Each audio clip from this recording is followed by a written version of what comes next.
All I see is technicolor daydreams, and vibes can be misleading. What I see is deceiving. I just want something better, a chance, a sunny weather, lost never to be found, lost never to be found. Butterflies in my eyes. Hello, hello, hello, hello, hello. It is Thursday. Only one day left until the weekend starts again. Hope you have already planned for the weekend. Maybe not. Maybe just trying to enjoy the weekend. I don't know. Hopefully it's going to be a good weekend for you. That's all I hope for. Mine will probably be pretty chill. I have a few plans, but nothing too crazy. Maybe I'll help my friend get into or like move into his new apartment. Maybe. Probably. Maybe I'll even get like a quick sneak peek or like a, we're gonna go into his new apartment, he's gonna show me what it looks like now, because now after the renovation, of course, it looks way different. And yeah, that's my plan for the weekend. Today was pretty chill for me, as always. I mean, these days are, quite chill. Hope that's the case for you as well. And yeah, today we actually have a pretty jam-packed, do you say that? I don't know, jam-packed. We have a pretty full day. Today we're gonna do 4 topics. Of course, the first one always being the same, but the other ones, yeah, overall, I think this is probably the most planned day so far ever, I think, in terms of how many topics we have. Of course, they're not that big, but, still. Let's go to the summary. Hello, hello, hello, hello. So, today we have 4 topics. 4. There you go. 4, or 4, or whatever. Yep. We have 4 topics today. We have, of course, first of all, the 30-minute quick sketch. As always, ideally 2D image created in 30 minutes, and a quick show reel compilation of the last few months while I upload the image to social media. That will probably take roughly 50 minutes. If you want to only see one of those topics, you can go into the description, or you should also see the timeline. There should be timestamps if I've already put them in there. Usually I put them in less than 24 hours. And then the next step would be learning Blender step by step. If you just started, or I think I wrote a pretty good sentence right there. Every time I want to learn anything, every time I want to learn something, I want to learn it the best way possible. Here's my approach at what I wish I had 2 years ago when I started learning Blender. I kind of want to make a quick list of, just like a quick guide, telling you how I think the best ways how you can learn Blender. A small like step-by-step list, which is not that much, maybe like 7 steps or so, just to cover basically the beginning and then going on up until, I guess, where I am right now, like 2 years into using Blender, and maybe even going into the future. I just want to give you like a quick guide, something that I would have loved to have back then, because at least the first approach at learning Blender was quite short, and maybe this can help somebody, just help somebody out on their journey to learning Blender. And then I also want to cover a few more materials you can create in seconds. Basically, we'll showcase a few materials that you can create in a very short amount of time. On top of that, we'll try to speedrun them as fast as possible. So I've made a explanation of that before. I don't know if that was live or if that was just a video, but I made a video on my videos channel that was basically how to create a fabric shader in seconds, in literally seconds, basically. And the feedback was quite good. Somebody said like, oh well, I was always looking for I'm always looking for these material tutorials, how you can create, I don't know, like a fabric shader, for example, but all of them always took like 20 to 30 minutes. Mine I set up in a way that if you already know how nodes work, you can get the answer of how you can create this very simple, quite limited, but still very, very simple and quite effective, I would call it, this fabric shader in a very, very short amount of time. you can get that knowledge in the first, I think, 30 seconds, and then afterwards I explain basically for everybody that kind of wants to have some more insight on how it works. Yeah, but if you just want to have the basic layout or the basic setup of the nodes, which were just like 3-4 nodes, yeah, you can just see the first 30 seconds and then I can tell it to you. That was pretty good, or a pretty well received video, I call it. So I want to do a few more materials. I think I have 4 or 5 materials that we're going to look at. They're very simple, of course, because we want to create them in seconds. And they can probably be used in multiple different ways. We're going to go into that after we are done with the list. And then, of course, if we still have some time, which we probably will, because these two are quite short topics, we'll go back to the project that we started on Monday, recreating a 2D sketch in 3D. Yeah, and that's what we're going to do at the end. If you only want to see one of those, then you can look into the description or in the timeline. There should be timestamps. If not, then you're too early. So yeah, that's how it is. That's how it be. I would say we go right into the first one, the 30-minute quick sketch. Let me just quickly see if everything's ready. Blender is ready. Let's switch to Blender. There you go. Look at that. We're already in Blender. So let's see. We have the timers ready. My music is, of course, as you can hear, ready. Do we need Roberto? I think we need Roberto. Oh, we didn't even use him yesterday. I have my, I guess, the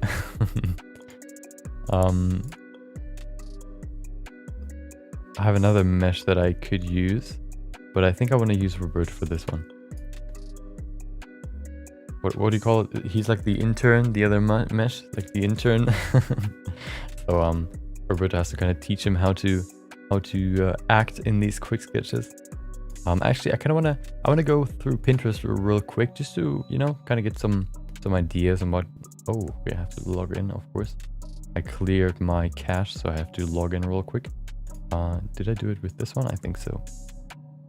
This one, maybe? I don't know. Yep, I want to sign in. Oh, okay, hold on.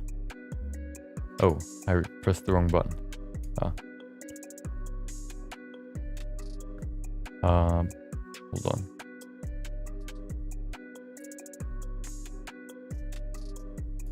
I think I chose the... Oh, not... Okay, hold on.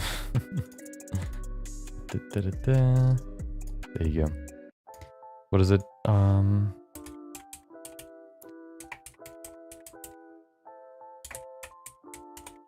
Okay.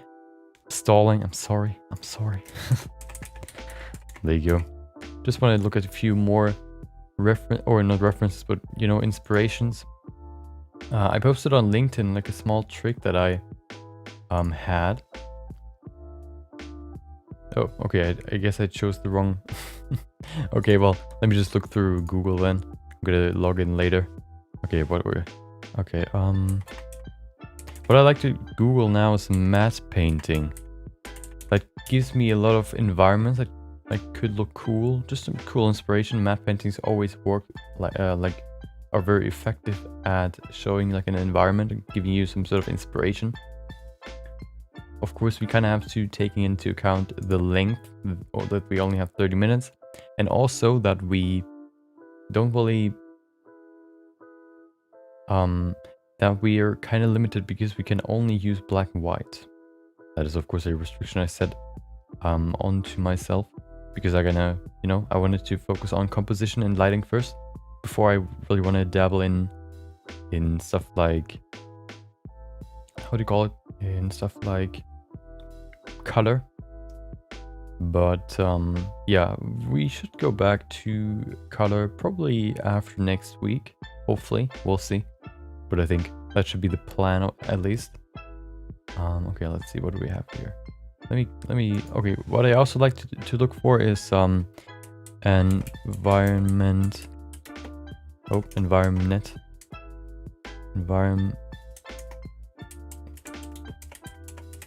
environment concept art. Usually concept arts are quite rough, or sometimes are quite rough, which lets you really, you know, they really let you interpret the concept art your own way. They don't really sit, like, they don't really specify everything, which means you can kind of, you know, tell your own story in that concept art, which is really, really cool, and sometimes even better than just having like a full-blown, fully done, you know, like matte painting, for example. So I'm just looking through these environment sketches just to find some inspiration for the quick sketch. Let's see. It's always kind of difficult sometimes to really find something or some inspiration that you can create in 30 minutes. That is probably the hardest part about all of this, the 30 minutes. But I think it shouldn't be too bad if you know, pay a little bit of attention to it. Wait, what was I saying? I can't remember. I think I have something. Yeah, I have something in that I want to do. Yeah. Okay, perfect. So, Blender is ready. Roberto's ready. Hopefully, you are ready as well. I am definitely ready. My timer is ready. I'll hit record. And timer 3, 2, 3, 2, 1, go. There you go. Let's go. So I need to remove this sphere. I don't need it. I don't need this one as well. Let's do some work here. So what do I need? I actually need a curve. Do I need a curve? Yeah, I need a what do I need? I need a curve. Where's my... No, I actually need a plane. Or I can also use a... I can probably use a plane, yeah. There you go. Then what I'll do is I'll combine these so that it's a line in the center. And then I'll put in a few, you know, cuts in here in the center. I think what I'm going to do is I'm going to just put in 3 keyframes, vertices right there. I'm going to grab this and pull it all the way over here. You know what? No, I need actually 4. Oh, hello. 1, 2, 3, 4. Actually, no, I need only 2. Do I? Yeah, I need only 2. Then I can scale them together. There you go. I then grab this edge right there, extrude it. There you go. Maybe a little bit longer, like that. And then what I'll do is I'm gonna remove this edge right there. So we have this, you know, this cutout right there. Then I'm gonna grab these 2 vertices. Actually, yeah. And then what I'm gonna do is I'm gonna combine these 2. I'm gonna grab these 2 vertices and bevel them with the vertice. There you go. And then I'm gonna bring in a few more cuts right there. And there you go. We have a beveled spike, basically. I'll put in 1 more cut right there and 1 more cut right there. I'll grab another one of those, these 2 edges right there, extrude them along. Oh, I can't. Okay, well, just gonna scale them then, I guess. Well, that doesn't really look good. You know what? I'm just gonna hold on. Where are they? There you go. I'm gonna cut right there once more. Where's my cut? I can't cut. Oh, okay. Grab these 2, put them all the way up. And then I'm going to scale them on the y-axis. There you go. I'll then go into this one. Actually, no, I'm going to go back. I'm going to... Yeah, I'm going to go in here. Hold on, no, I made a mistake. Oh, no. I'm going to pull this almost all the way up.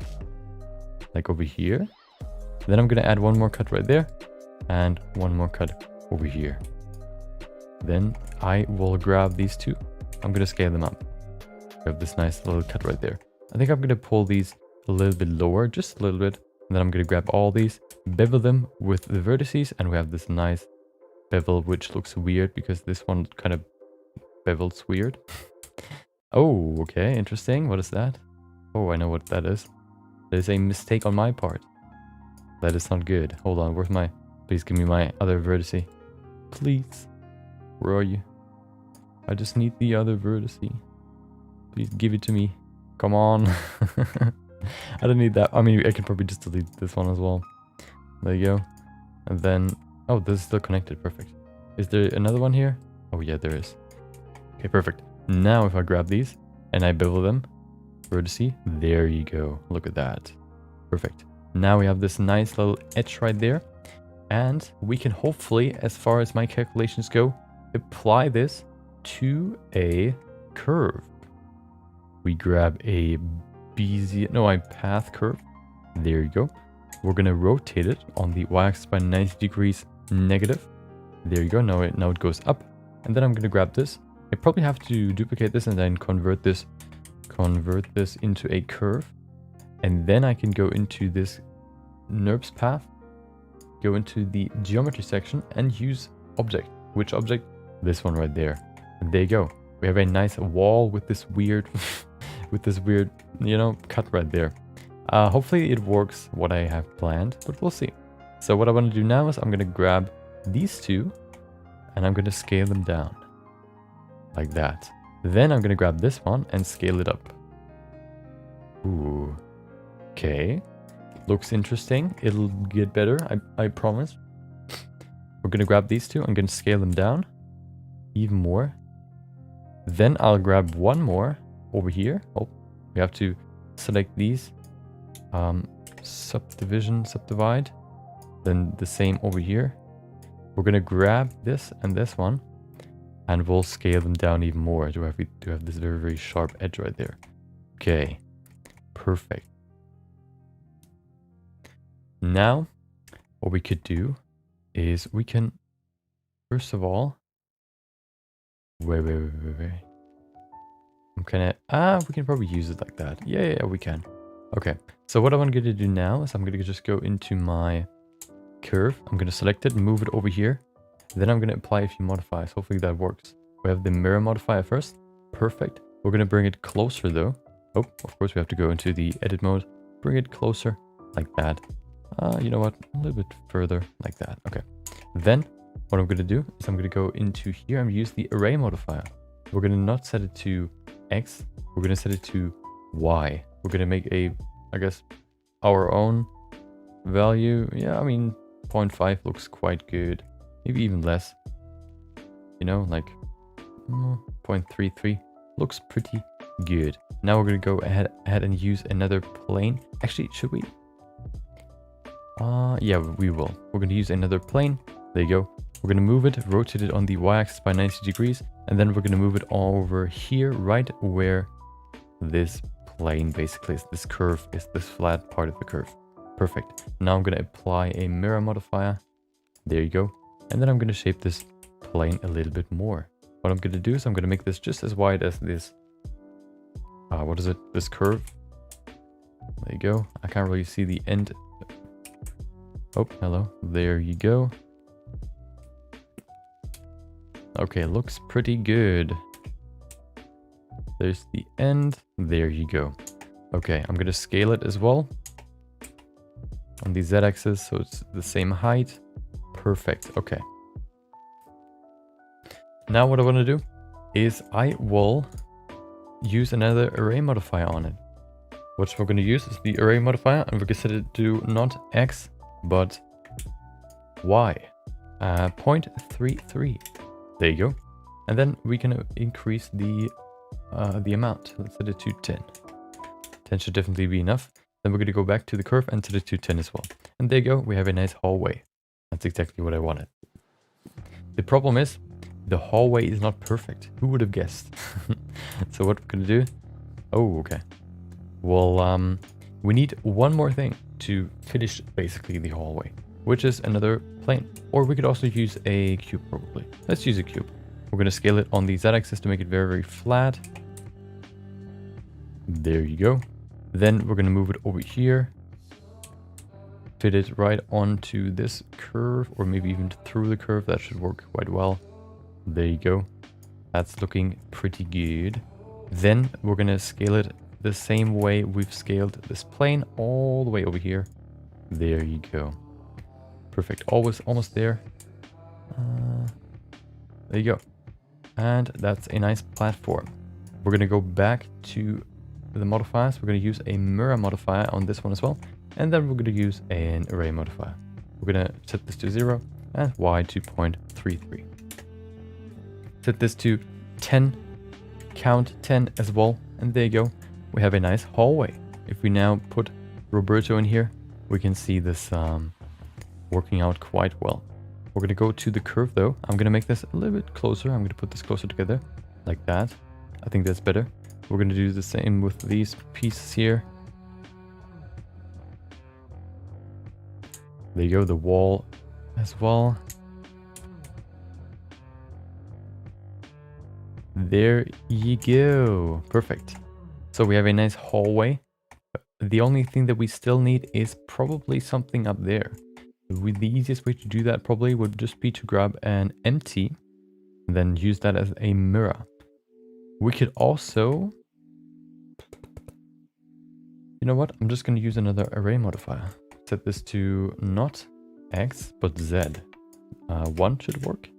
Exactly. Let's set it to 3. And then we're going to use another array modifier. Nice little modifier stack here. Array modifier. And set it to factor 0, Z, -1. There you go. We probably need just 1. Oh well, 1 doesn't really work, I guess. Let's use 2 then. There you go. Okay, perfect. So we have 20 minutes left. We're almost done with the basic environment. We have to do the same for... do we? I kind of like it that way. I don't really need another platform up there. I kind of like it how it's set up right now. The only thing we have to extend is this plane. We can probably just make it longer, like this. There you go. That should be enough. We're not going to really see all the way down. We're just going to see this part. We're going to go back to here. We're going to apply a subdivision modifier. And then we need to, you know, make this a little bit sharper. We're going to pull this all the way over here. Do the same on this side. There you go. And now it's a little bit rounder. It's kind of beveled. I didn't want to use the bevel modifier, so I chose to use the subdivision modifier. There you go. Okay, perfect. I'm actually going to make this a little bit thicker. My nose is itching. I don't know why. Okay.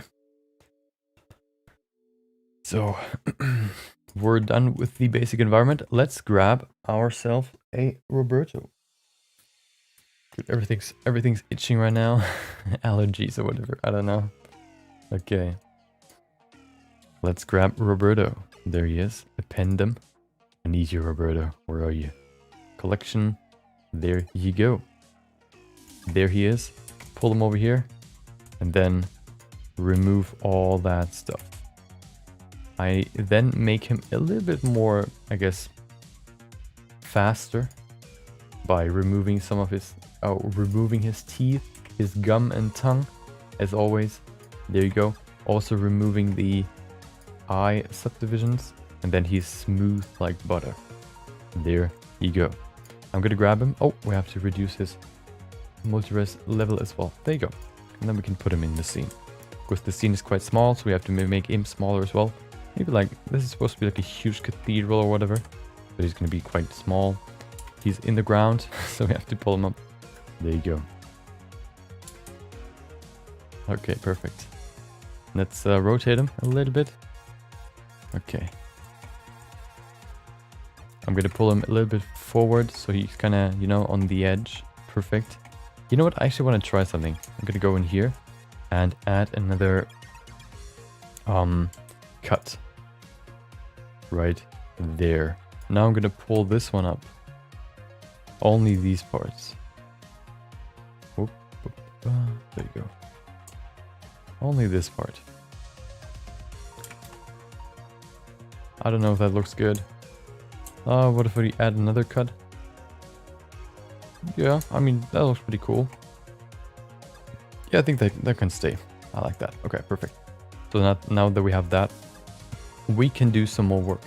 First of all, I'm going to pose him because he's just standing there in an A pose. Not really natural. So, what would somebody do if they would be in this predicament, in this situation? I guess he could look down. That would probably be a cool small little like pose. He's still on the ground. There you go. So he would probably, you know, lean forward a little bit.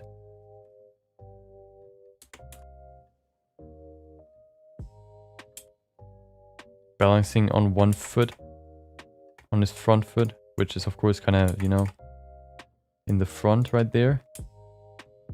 There you go. The other foot kind of, you know, back, just to support him or whatever. Okay, now I'm gonna grab this and pull it over here. We have to rotate this, do we? Yeah, let's do it. There you go.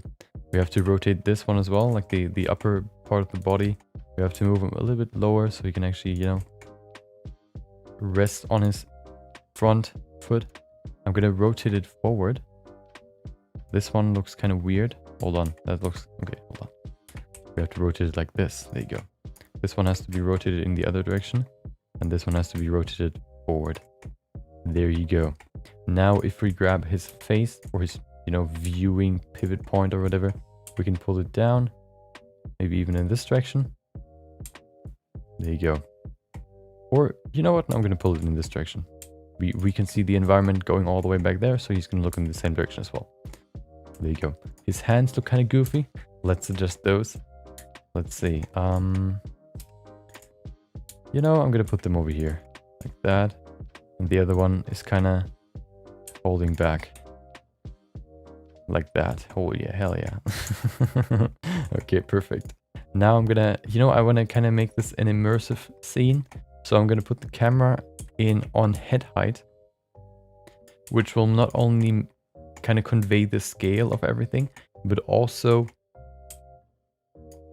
yeah, give you a more immersive feeling, just because if you put your camera on head height, it feels like you're in the scene with Roberto, which you probably don't want to be, but you know, sometimes you just have to suffer to hope to get what you want. Oh no, I pressed my macro. Hold on, we have to wait for him. I don't know how long that's gonna take.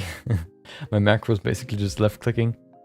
That's what I use in Destiny when I don't know, I think when I buy materials from like a vendor. Okay, there you go.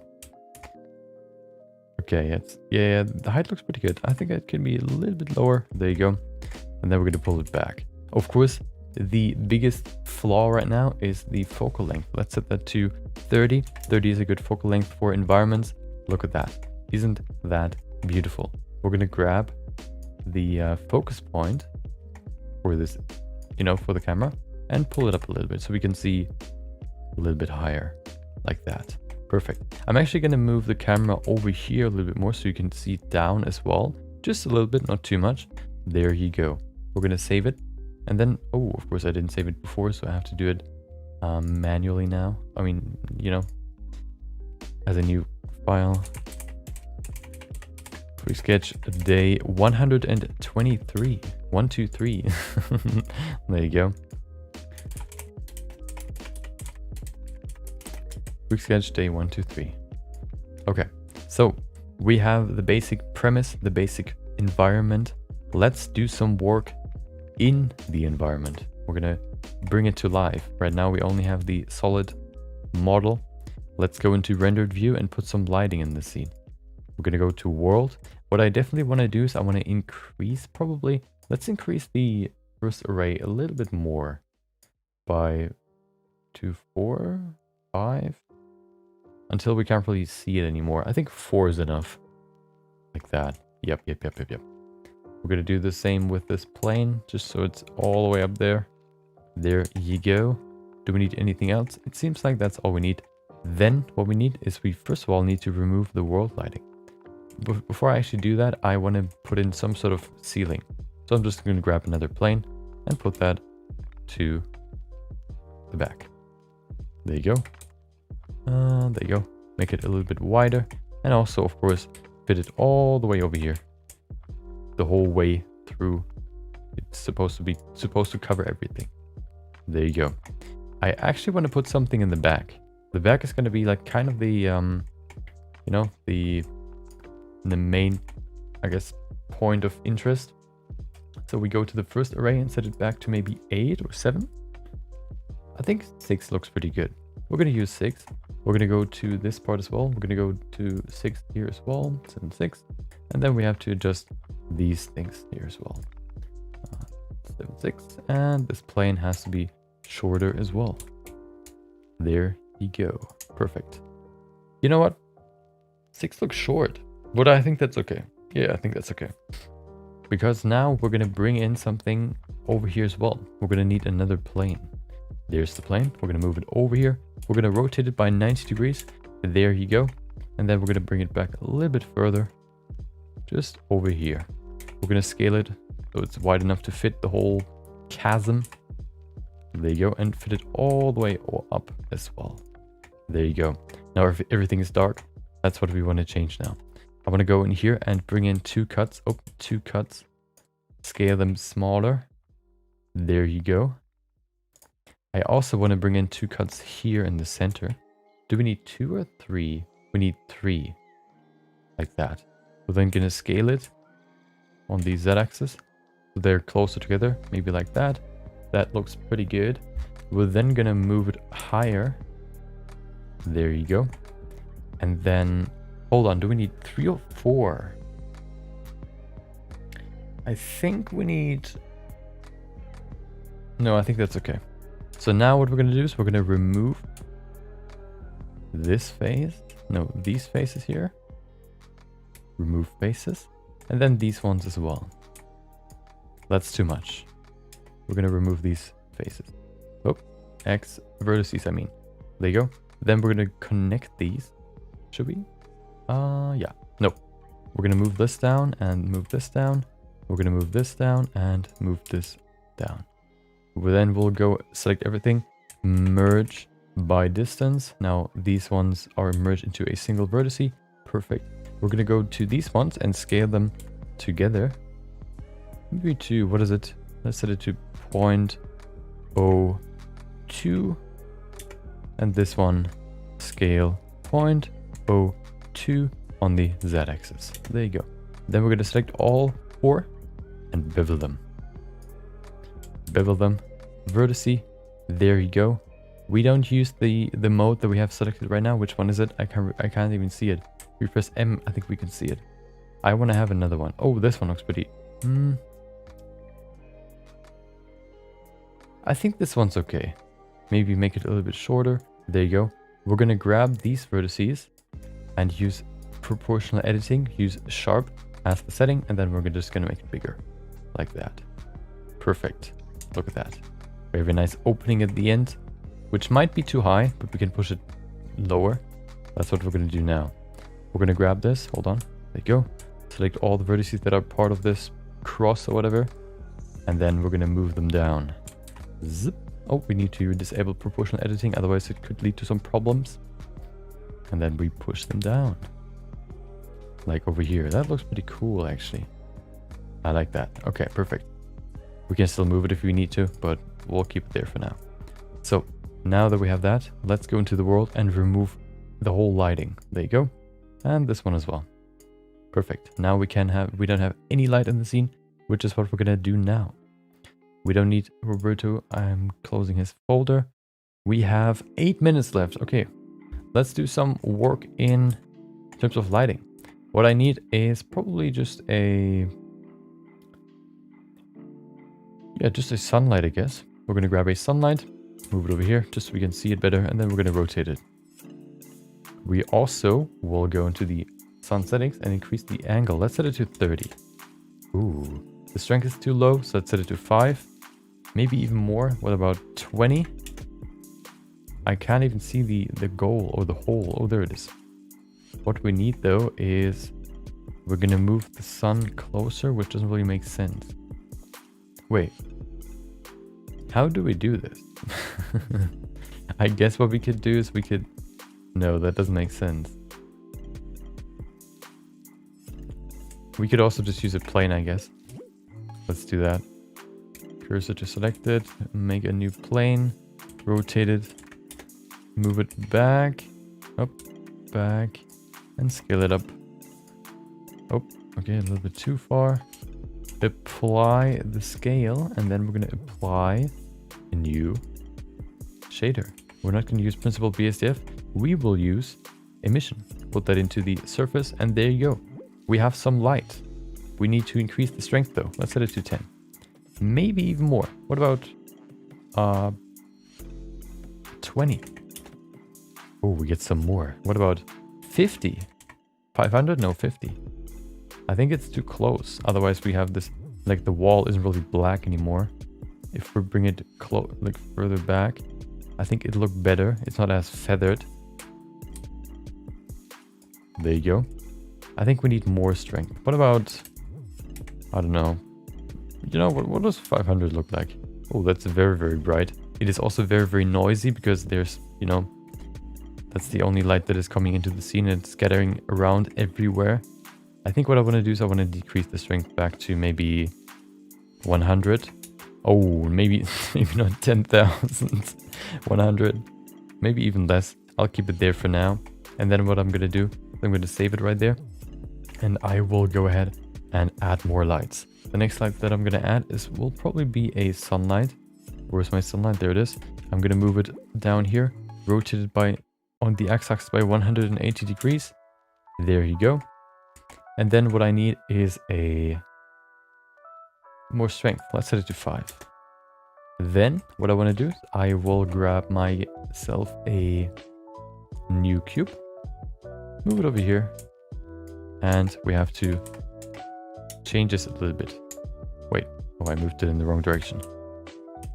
There you go. Gonna scale it longer, wider. There you go. It's too short still, so I'm just gonna grab it and move it all the way over here. There you go. Then it's still too slim, so I'm gonna make it a little bit longer. We're gonna set it to wired view. We have 5 minutes left. We're gonna make a new shader, remove principled BSF.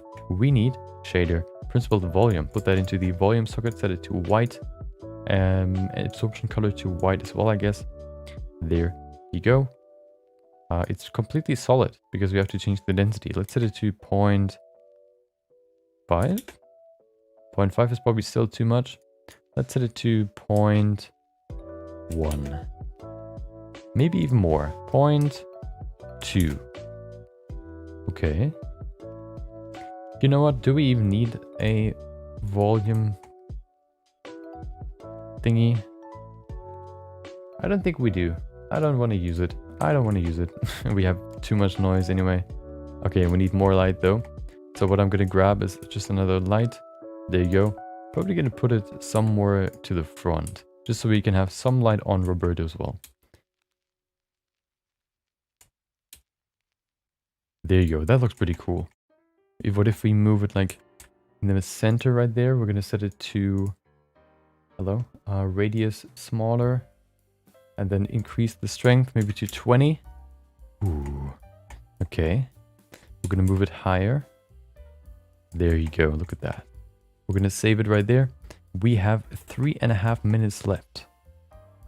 It's kind of hard to see really what the image looks like. What I like to do to fix that sort of is to increase the viewport sampling. So if you just leave it there, it'll just get better and better the more kind of, you know, renders.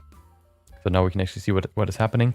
What I want to do though is I want to change these colors, I think. Let's see. What if we make this grayish? You know, like, oh, this looks pretty cool. Like 0.2. Then we apply the same material to this part as well. Then we apply the same material to this wall and this ceiling. There you go. Now everything is darker. He is kind of... Can we see him? Yeah, we probably can. I think that's okay. One question I have though. Hold on, how much? Okay, the first question, 2.5 minutes. Okay, we're gonna grab another cube. I want to try something.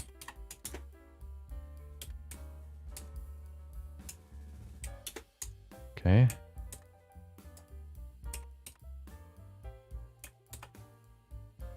There you go. I'm going to set this to wired view, wired display, whatever. There you go. We're going to need another... No, we actually don't. We can just use the one that I already had.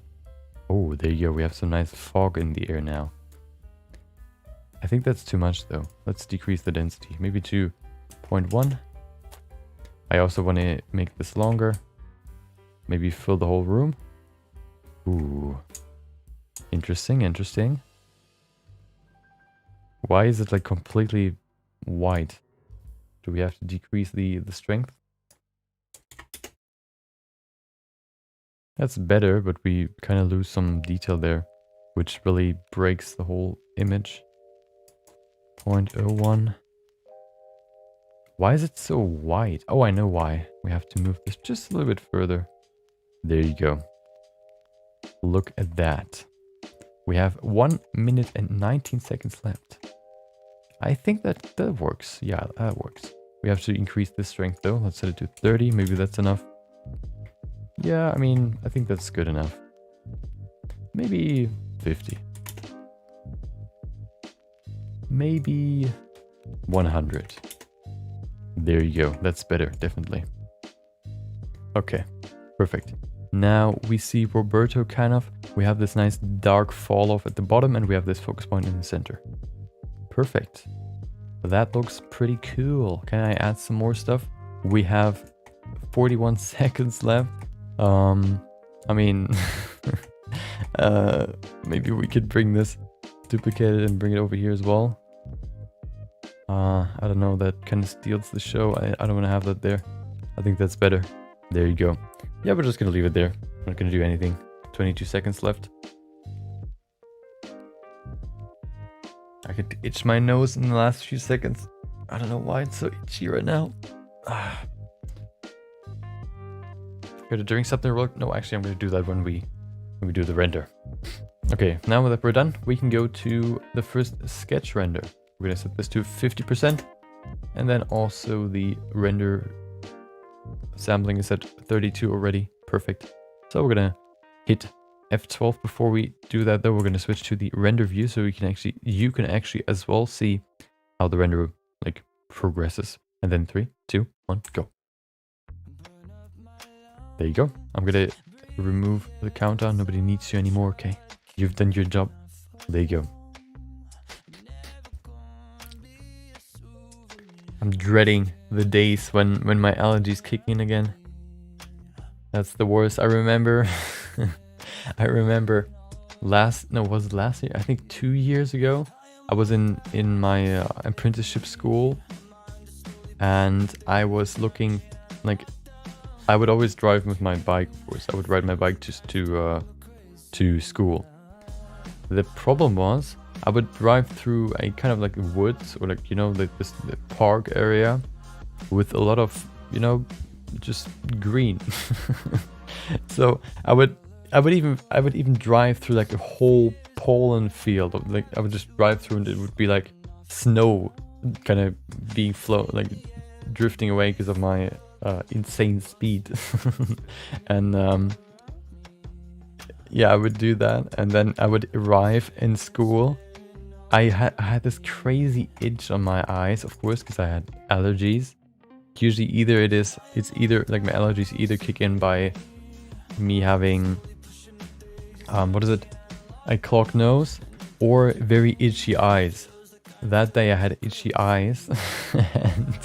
And I remember like always having to itch because we were doing some sort of poster project. We were supposed to design some sort of poster or whatever, or like showcase some sort of topic to the class. So we had to do some sort of poster or diagram or whatever. And I would always sit there like I couldn't concentrate. And I was just always like, oh no, my eyes are so itchy. And then at some point somebody said like, oh yeah, maybe you should go to the, or no, I said, okay, I'm gonna go to the the bathroom real quick. Then when I got there, I looked into the mirror and I saw just like my eyes were just like so bloodshot, so red. It was so crazy. It looked like I was high out of my mind. It was so bad. And it's, of course, if you scratch yourself, the itching is not going to go away. It's just going to get worse and worse and worse. And of course that happened as well. And then I had to endure it just and kind of, you know, kind of get over that feeling and not itch. Or, I mean, it helped kind of wash my face, but still it was like so bad. Okay, we saved it. Let's do the render. Do we have everything? We have, I think, 128. Let's set it to 256. Let's see how long that's going to take. We need to set it to 100% resolution. Perfect. Let's hit render. There you go. Let's see how long that's gonna take. 10 minutes. Well, I don't want to sit here for 10 minutes. I remember doing it once for 20 minutes. And that was way too much. So let's do it for maybe 5 by just decreasing the sampling. There you go. Let's see.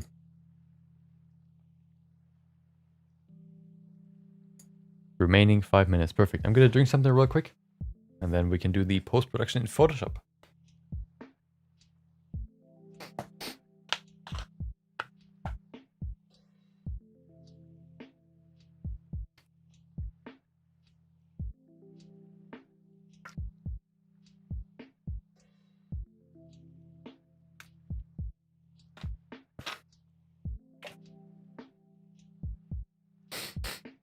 Okay.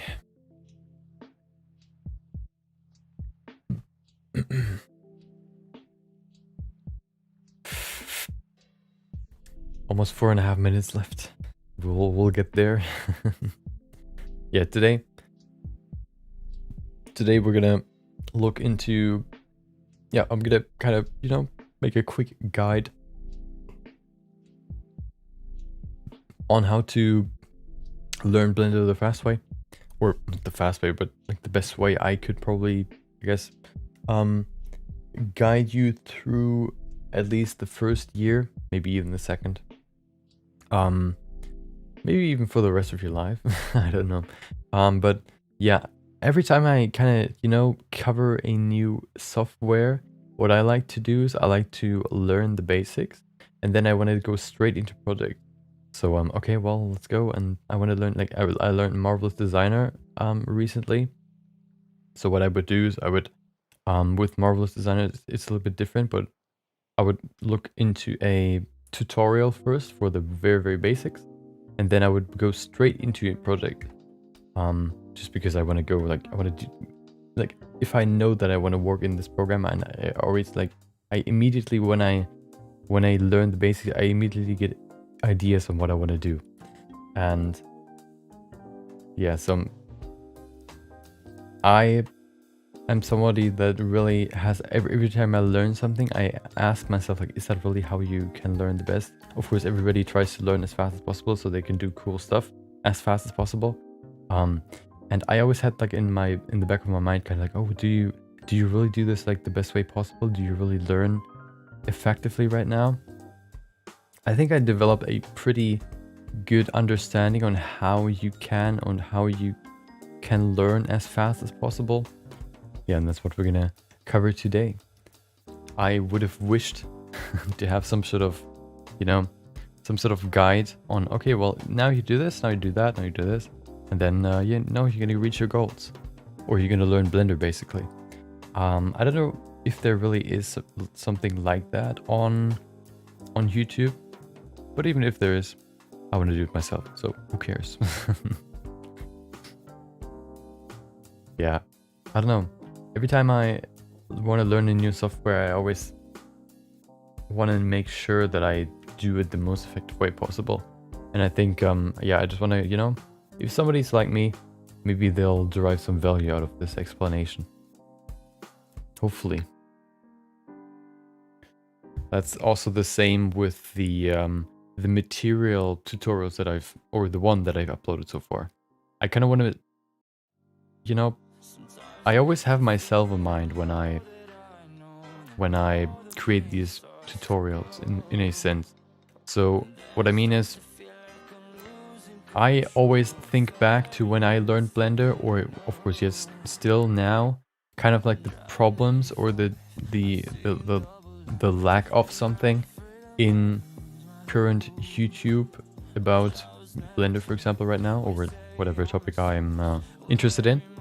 And when there's really nothing, or not something sufficient, in my opinion, you know, that's another content idea.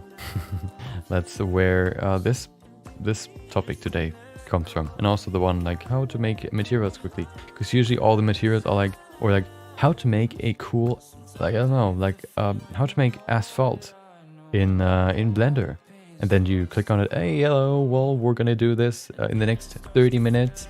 And you just want to know, like, a quick material that you can just apply And there's nothing like that. There's always just like, oh, well, here, you have to do this and this and this, and then they're going to explain everything.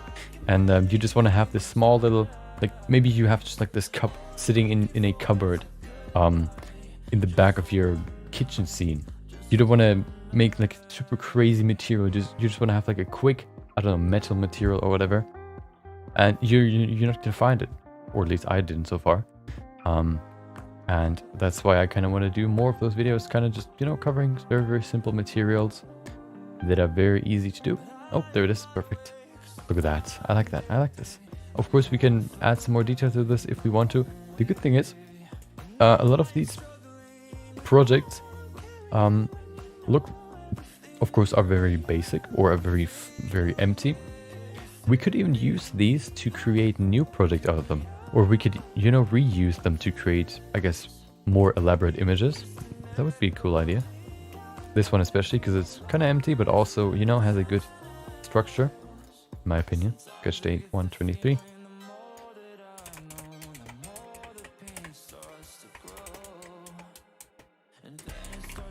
There you go. Save the image. And perfect. Let's go to Photoshop once I imported the image. What do we have here? We have the wrong folder. What do we need? We need this one.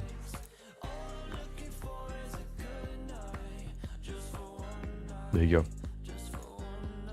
Okay, so let's go into post-production. First things first, selective color correction. That's the easiest one for me to just, you know, adjust these values a little bit. Maybe make this a little bit darker, just to, you know, darken the tone a little bit, not too much though. We can make it very dark, but that's very, very dark and too dark in my opinion. Maybe just like plus 13 on black. Then gray could probably be even wider. You know, make a nice contrast between the two. And then white could maybe even be stronger. You know what? I kind of want to keep this, would keep the structure in the back. So I'm not going to increase it too much. If we increase it too much, you can see what happens. It kind of fades out or blurs out. That is exactly what I kind of want to avoid. I think plus negative 13 looks pretty good. Let's go to contrast. Let's add some contrast as well. Zip. Oh, that's too strong. Let's decrease it a little bit. I think that's pretty cool. 19. Let's set it to a round number. Is it round? It's not called round. I can't remember what it's called. Let's set it to 20. And then last thing that I want to add. You know what? I'm going to add another thing. I'm going to go into here, smart object, convert it into a smart object. Then I'm going to use a filter, which is this sharpening filter, just to, you know, make this image a little bit sharper. Not too much. Let's set it to 175. And okay, there you go. We compared the two. I don't even know if you can see that, especially down there you can see it.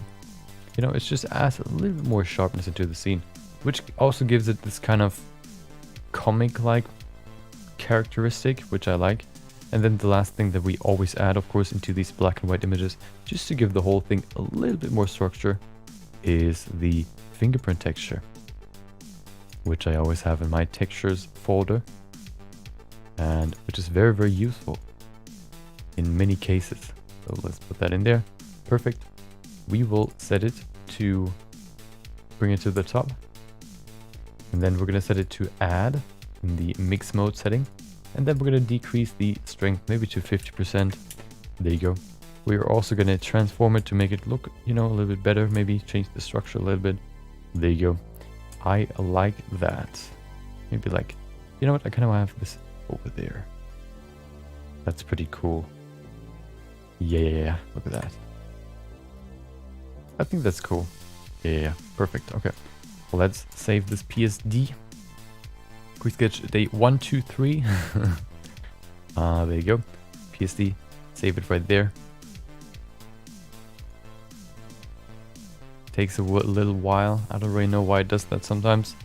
I even cleared my cache, but it still takes quite a while. Okay, there you go.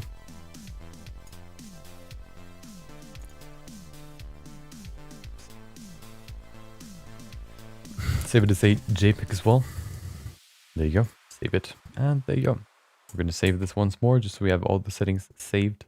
I'm going to import it into my phone as always, so I can upload it to social media. Now the last part of this quick sketch topic, which is the compilation showing February and March. February and March of the stream. Basically showing off all the projects that we've done in February and March. We don't need that anymore. We only need the image. There you go. Import it, copy it into my phone. There you go. Okay. Okay, perfect. We don't need this anymore. I'm gonna make a new file. General. There you go. Perfect. Okay. So the quick sketch is done. I don't want to show you, or I don't, you know, I don't want you to just look at me while I upload my quick sketch. So I'm gonna play this compilation. Hopefully you'll enjoy. It's gonna take roughly 3 minutes. Yeah, 3 minutes, not 30. 3 minutes, and then we're gonna go into the next topic, which will be a step-by-step tutorial on how to create. How to learn Blender as a beginner, and then maybe even go into becoming a pro. So that's what we're gonna do next. Before we do that though, enjoy this compilation. I'll see you in 3 minutes.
There you go.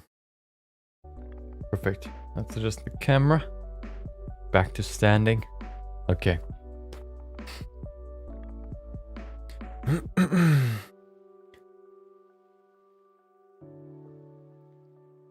Okay, let's do it.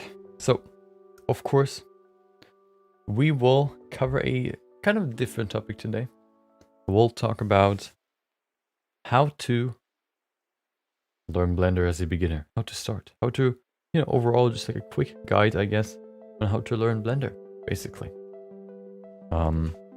What I'll do is I'll go into... Can we use Blender for that? Hold on, let me see. I can grab another... I'm going to switch this to a text file, text editor. Can we change the... Oh, new? Okay. Okay. Can we format? Convert white space? No. Text. Live edit, run script? No. View? Can we kind of increase the, you know, the size? What is this? Word wrap?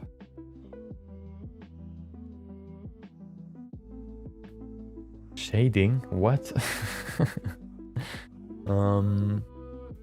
Format. Select. Edit. I mean, text to a 3D object? What? Okay. I learned something new today. Okay. You know what? I'm kind of curious what that is. I'm going to look that up real quick. Blender text to 3D object. How to create 3D text? Nope, that's not what I wanted. What?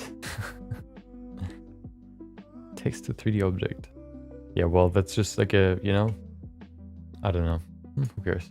I think I know what that is. Hold on, let me, what if I write in like test, and then text, no, edit, text to 3D object, one object. Hold on, edit.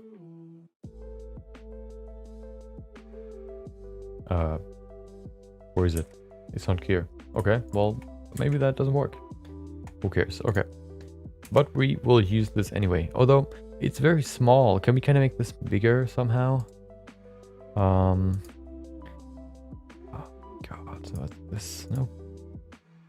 Play? Run script. Oh, it's the script writer. Okay, well, can we... Is there another one? Python console info? No. Who cares? I'm going to use the text editor. Or I can also just use my text thingy here. Okay, so let's go into... No, I'm gonna keep it there first. I'm gonna open my file that I have prepared. Yes, I prepare stuff. There you go. I'm gonna increase real quick some format shrift. Shrift, yeah, sure. Yeah, 12. Let's set it to 20. Oh, that's very big. Maybe not 20. Oh, you know what? Here's. There you go. Now everybody can read it. Okay. So.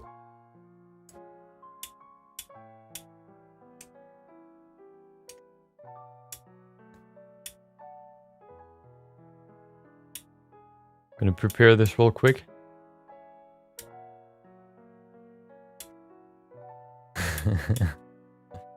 Hold on, I'm almost there.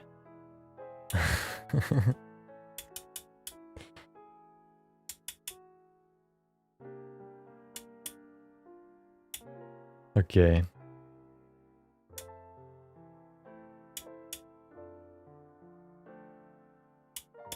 There you go. Okay. So, let's start. Okay. So, today I want to talk about something that is actually pretty near and dear to my heart. I basically create this for the past myself, for the past me. Basically, this is supposed to be a small or like a quick guide or step-by-step tutorial, step-by-step, I guess, list on how you can start as a Blender beginner, as a complete Blender beginner, to learn Blender, in my opinion, the best way possible.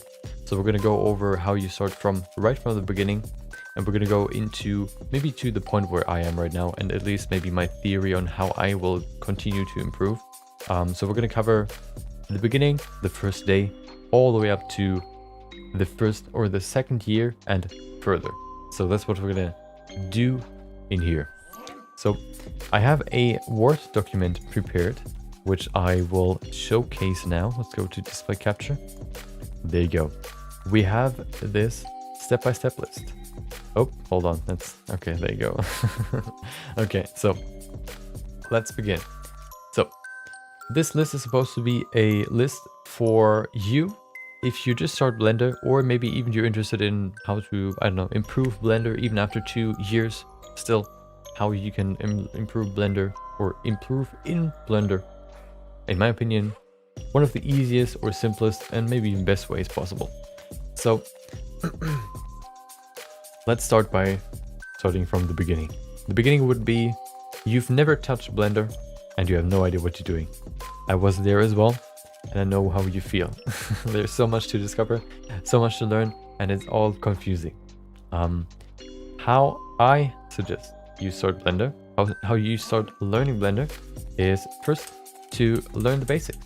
It's a very simple step.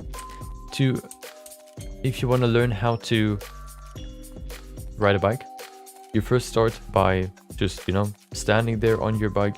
And then at some point you learn how to ride a bike with these, these not happy wheels. Why do I think happy wheels? These support wheels. And then at some point you remove these support wheels. These support wheels will call the basic. You learn how to drive how to ride a bike, how you paddle and all that stuff. That is the first step. You first of all get Blender, or you get your bike, and then you learn the basics. So meaning what I would suggest is you would go on YouTube, for example. I think YouTube is the easiest way to do it. And then you look up, I don't know, Blender beginner tutorial. I also have 2 Blender beginner tutorials where I go through everything that you can see in here. I think so. No, I think everything except modifier. I have 2 tutorials, 2 beginner tutorials, where we create a full scene in Blender in the first 2 hours, probably. I think 2 hours or 1.5 hours of you ever using Blender. So we're going to go over the interface, even how to download it, how to move in the scene, like in the 3D viewport, for example, how to use the tools. We're going to train the tools, we're going to practice using these tools. We're going to learn the hotkeys as well. And then modifiers would be the next step to learn. So if you learn Blender, the first thing to do is learn the basics, which means, of course, getting Blender. And then usually, probably the easiest way to learn it is to not figure it out yourself, but just watch a tutorial. Another tutorials that I would suggest would be the donut tutorial from Blender Guru. That is also a good, point to start. There are a lot of them. I didn't do the donut at all. I've learned through another tutorial video, or like a tutorial series. But yeah, just look up a tutorial which will cover the basics of Blender, using Blender, the interface, tools, hotkeys, how you move, how you interact with the interface, and all that stuff. And then the next step would be, of course, once you know all that, you have to practice it. I remember back in school, when we are supposed to practice how to write the numbers, we had a sheet of paper, I think, like a bigger sheet of paper like this. I don't really know how big that is, maybe like this. And we are supposed to cover the whole paper with just the single number.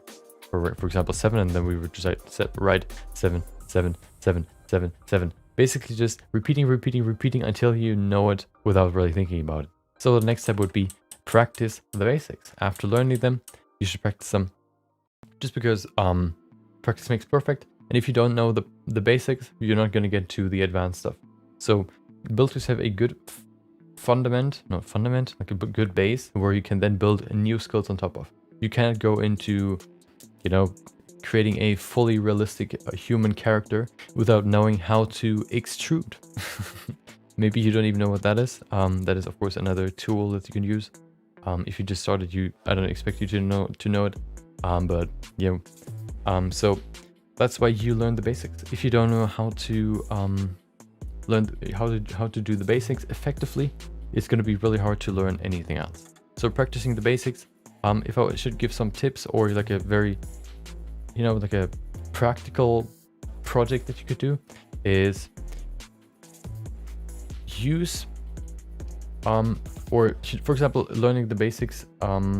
There are probably, first of all, like examples. Okay, well, I think that I've seen some videos on YouTube that are like, I think, learn the basics, or not learn the basics, practice the basics, like shapes to improve and learn, and just get used to the basic tools. Though these things you can do to practice the basics. Maybe even you can come up with your own objects that you could create with these beginner tools, or like these basic tools. You do that, for I don't know, for a little bit. I think I practiced of course you always practice the basic tools, but overall, especially in the beginning, you just want to kind of get a certain feel for them so that you can go into the next step. So what I would suggest is just doing like one or two, maybe even more, like maybe even 3 to 5, just small objects that you create with these basic tools. Take as long as you need.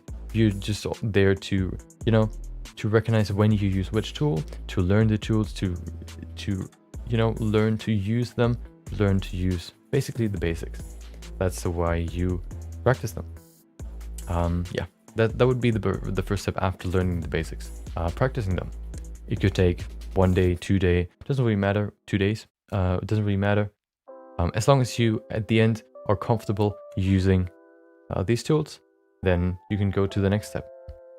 And don't rush it, because if you rush your base, your house will fall apart at some point.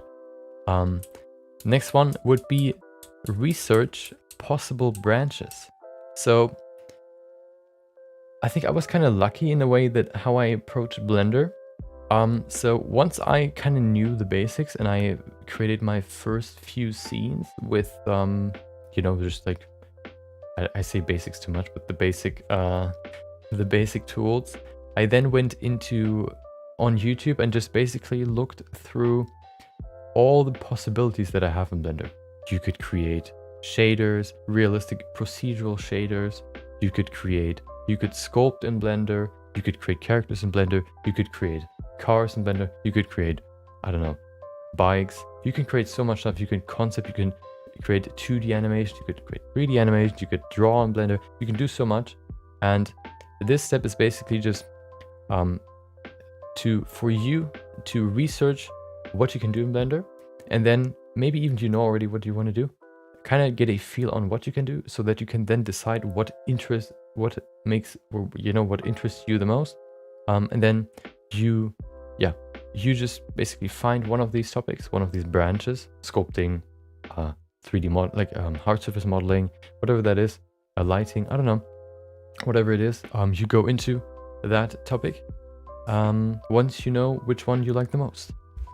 And then the next step would be learn basics of that branch. So we're gonna go back to basics. Once you know the very, very fundamental steps of creating anything in Blender, then after practicing them and researching in which direction you can go now, let's say you go into I don't know, sculpting, or let's say you go into hard surface modeling, creating, like, modeling a car, for example. You can only use the basic tools to do that. There are certain ways to create a car that you would learn in the beginning of any, you know, of going into that branch of hard surface modeling. So the next step would be, after kind of researching which branch interests you the most, this example would be hard surface modeling, then you would go into like new tutorials which explain you basically how to create a simple car in Blender. They will show you specific workflows which help you, you know, just get a certain workflow going. It is for every branch there's a certain workflow, and that is basically the basic. That is basically the basic of what you should learn first. Basically, why do I say basically all the time? Learning the workflow of your favorite branch is the basic what you should learn first, just to get a feel on how it works. And maybe then you decide, oh, it is actually not that interesting to me. Maybe I like sculpting more because that is more intuitive, more natural. I don't know. That's why I chose it. I chose sculpting as my favorite branch, I guess. Yeah, but you know, learn the basics of that branch, whether that is a new tool that you could use, the knife tool, for example, or whether that is just learning the workflow of the first workflow of that branch. So that's the next step. And then, of course, once you know which branch you like the most, and even after learning the workflow, you still want to do that branch. I don't want to say that that's not the case, but you know, maybe you decide to do something else. once you know the basics of that branch, and you kind of know the workflow on your own, you don't have to watch a tutorial to know it, then you can create your own project in that branch. Hard surface sculpting, for example, hard surface modeling. What that would mean is you would go ahead and, just create your own project. For me, that would be, I decided to go into sculpting and character creation in Blender, which what I would do is I would start, first of all, the basics that I would learn would be how to use the sculpting interface, how to use the sculpting tools, and then how to have what a usual sculpting workflow would be. Then I would, just create small projects after I learned that. Small projects like the first few that I did, like, how to sculpt a nose, how to sculpt a mouth, how to sculpt eyes or whatever. And once I know these very simple projects, I went deeper and deeper and deeper and deeper into it. Of course, doing these simple projects over and over and over again will manifest and, just give you practice in these very basic, creations, which will always help you in the end, because every character has a nose, or, at least most of the characters.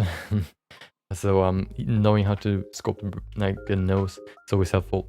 But once you know the basics and the workflow, then you can create your own project, which is the most exciting part. Then you can really, express your creativity. You can do your own stuff. You don't just do what a tutorial tells you what to create. You can create, for example, you like to create not cars, which is usually the tutorial that everybody has for hard surface modeling. Maybe you like to create sneakers or design sneakers. That is your own project that you could do. And for every project, so that you know that you improve, or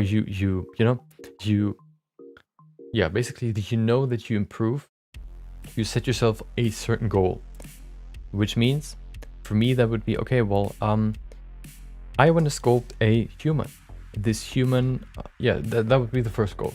Once I'm comfortable in sculpting a face in terms of maybe the basic structure, of course you do it more and more and more, so you learn more and more. It's not supposed to be perfect the first time, but once you think you reached that goal for the scene or for this project, then you basically succeeded and you can do the next project. Every project that you create should have a certain goal in mind.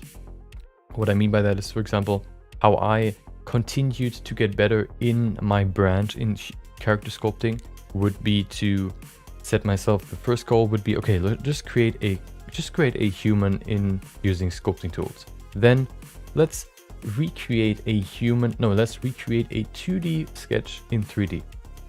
Okay, well, now I kind of learn more about different proportions and different positions of the eyes or whatever. And yeah, that would be another goal. Then, okay, well, let's not sculpt the hair. Let's actually use particle hair.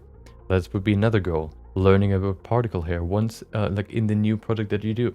Basically, with every project, you set yourself a new learning that you want to implement into that project, so that you not only do what you like to do, basically, like for me would be sculpting a character, but you also include a learning or something that you want to learn more about in that project, basically to not only do what you like to do, but also while doing that, implementing something that you want to learn more about, which guarantees you basically that you always learn more.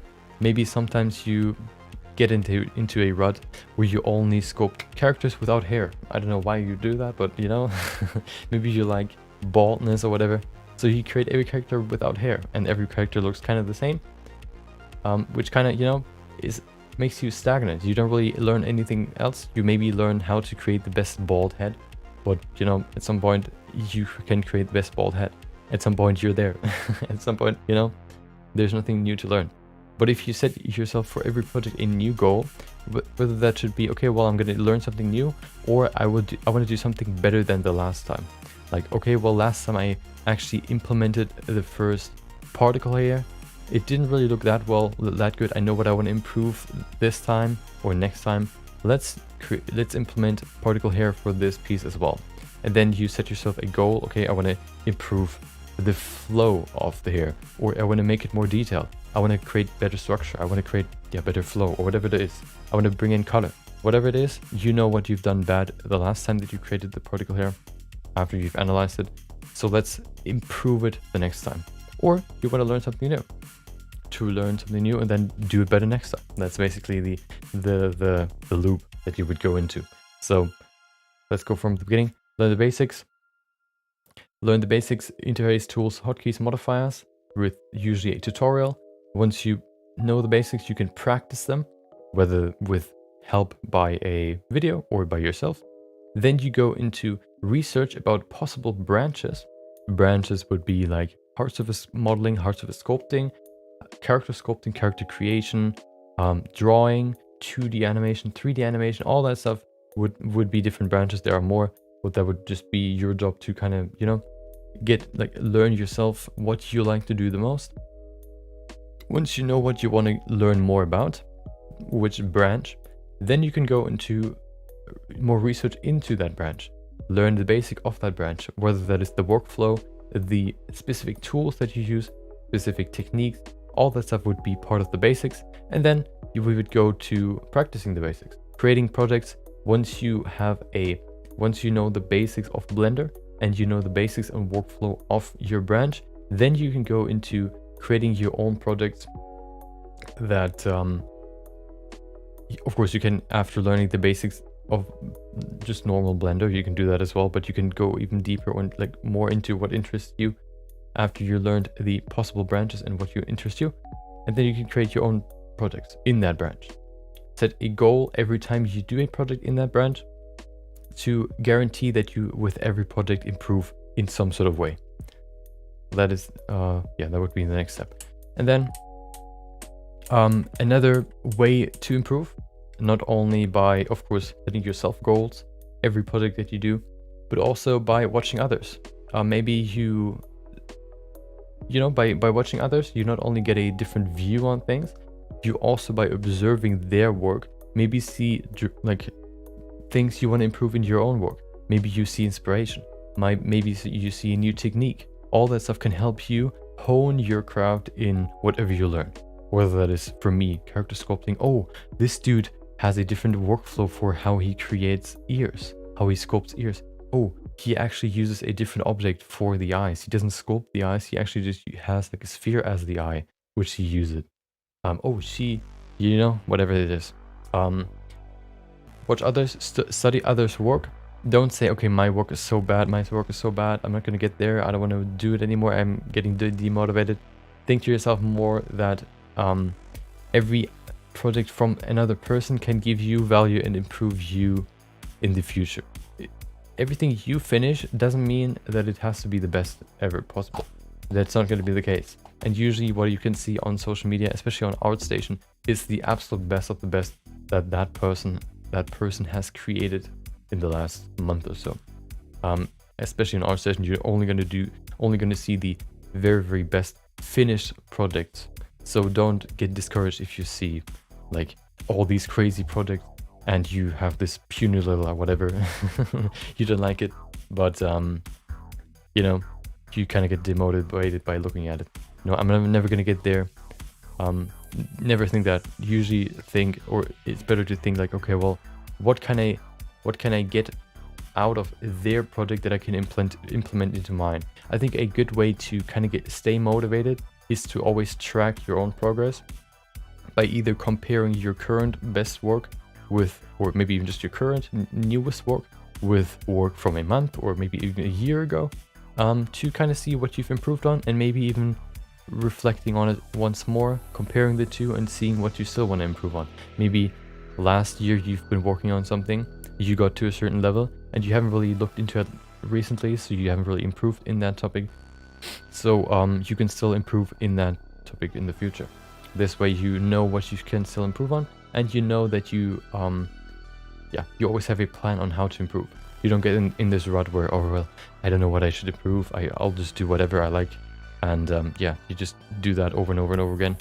I think it's more rewarding and also just, I guess, more interesting maybe, or just I think a better feel to do something, then look at it, see what you want to do better next time, and then consciously think about the criticism that you gave yourself, or feedback, to make the next one even better.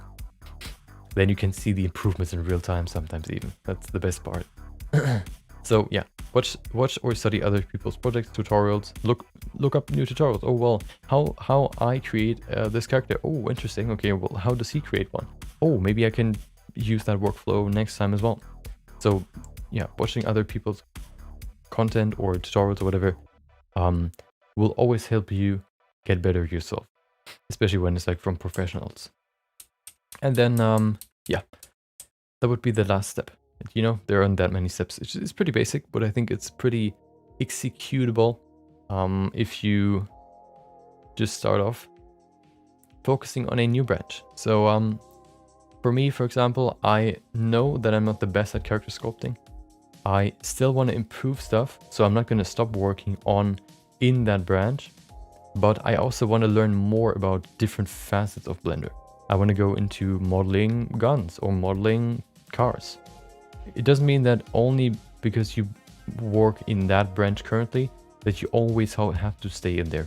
You can go into new ones, and that is probably the best way to learn anything. Or I mean, that's the good part about Blender. There are so many branches that go in different directions, and then once you have like a cluster here that you've learned, there's like this whole another area over here that you've never heard about, and then you go over there, and then you start from the beginning right there, and then you go in here and learn all that stuff as well, and then you've learned a whole another you know, you've created, or you know even more about Blender, and then you can go into the next, you know, branch, and you learn more about this, and so on. You can learn more, and I think you know, I'm never gonna you're never gonna run out of new things to learn. And I think learning, I don't know, is one of the most exciting things you can do. Or just creating whatever you love, of course, and getting better and better and better at it. I think if you love creating something, you also love getting better at it every time. So I mean, you know, you can after this probably, or once you reach this point, you can kind of, you know, use this just to get better in combination with this one. And then once you maybe are getting bored, or you just want to learn more about a different thing, you want to change it up a little bit, you can go and focus on a new branch. Yeah, that would be, as far as I know. Oh yeah. And of course yeah, well, you would focus on a new branch to learn even more. Maybe that could even help you in your character creation. Learning about hard surface modeling could help you in creating armor for your characters or whatever. So it's always good to learn more about whatever Blender can do. And then once you reach that point where you can kind of have all the possibilities, yeah, you can just repeat that over and over again until you know everything about Blender and you're 90 years old. And then there's going to be an update and everything's going to be new again. So yeah, that would be a very, very simple, pretty quick guide. Maybe you're a beginner. Maybe you even have been using Blender for a long time. Maybe you're like over here. Maybe I've said something new to you as well that you can implement into your workflow or into your project. Yeah, to just, you know, first of all, as a beginner, start learning Blender the best way possible, and then just getting to the point where you can create your own projects without having to worry about always having to look up any tutorials. Of course, that was my goal always, but I also always had in mind, oh no, I don't want to learn something bad. I don't want to learn something that is wrong. I don't want to learn something and then have to relearn it because I learned it wrong. So this list, I would have loved to have that list.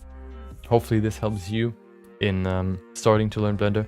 But Blender isn't that hard if you start learning it right. So yeah, if you start learning the basics, then yeah, if you follow this list, you should get through it quite effectively, and maybe even with yeah, having fun. I mean, I had fun, so I don't want to say maybe you have fun. You will probably have fun, otherwise you're not going to stick with it. But yeah, that's a small little video. It's going to be a video about a step-by-step list on how you can start learning, or maybe continue learning Blender and getting better at it every day, maybe even. Yeah, that was of course quite quick, a quick project. Maybe the next one will probably take longer, but yeah, I just wanted to cover this, you know, kind of as an homage to myself, back in the day when I started learning Blender. Maybe this helps someone, hopefully. I mean, probably. There's probably not just one of me out there. So, yeah. That's the second topic. Let's do the next one. The next one is actually probably going to take a little bit longer. So we're going to save this right there. Let's go back to Blender. I've already prepared a blend file for this. Let's go in here and make a new blend file. Actually, I don't even have to. I can just open my file. Hold on.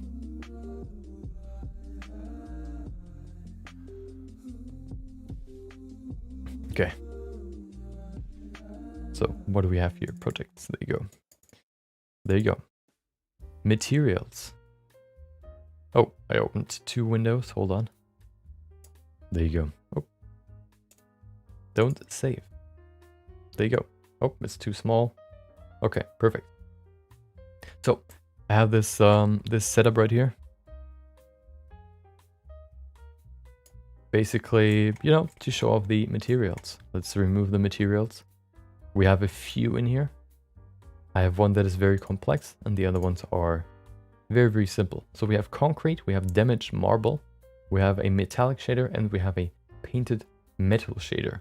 The damaged marble shader is quite complex. This will be a kind of different explanation. It'll not be like a quick how-to. It'll be more like a, I guess, a explanation on how to create photorealistic materials. A quick explanation, I guess. Yeah, that's what that is. But we have 3 that we're going to speedrun. They're very, very simple. Let's look through them. Look at that. That's so simple. And then once we've kind of, you know, once I've explained them, we'll go into how they work. No, once I've explained them, I'm going to try and speedrun them to kind of, you know, see how fast I can create them. I also tried to make these values all very, very, what is it? Not round. It's like in German you call it round. I can't remember. But, you know, very straight. No comma, whatever, or like no huge number. Set them up in that way. These ones look good as well. So yeah, we have a concrete material. We have damaged marble. This one is the complex one, basically showing a photorealistic marble shader. And then we also have metallic. There you go. We can actually try. We don't have. Yeah. This was metallic. Very, very simple. Looks really, really cool. Basically for stuff like car, for a car, you can use this. It is absolutely crazy simple to set up. You can see it right here. You need just like this texture node, and then you have 2 glossy parts right there. Absolutely crazy.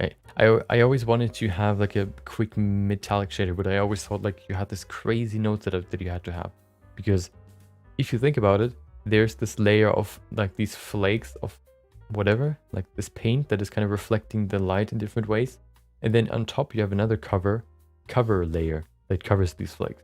So I thought you would have to set that up in a sort of way in Blender as well, but you actually don't. This is probably, of course, kind of limited probably because there's very, very simple to set up, but it's a very, very easy shader to use, and probably a good shader to, yeah, just to put it in and it's ready to go. You could even create it in probably like a few, like maybe not even a minute. The fabric shader, I think I created in 30 seconds or so.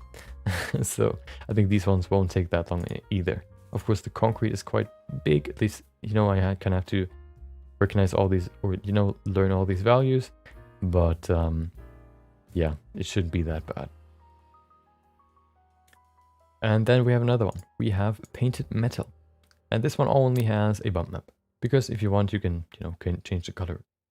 You can change the color to whatever you want. Actually, there was another one. Where's the other one? Wait, is it not in here? I actually didn't save it. Okay, well, let me append it real quick. It was in my MSI Creator Award, which would be 4 months ago. No, 3? Yeah, 3 months ago.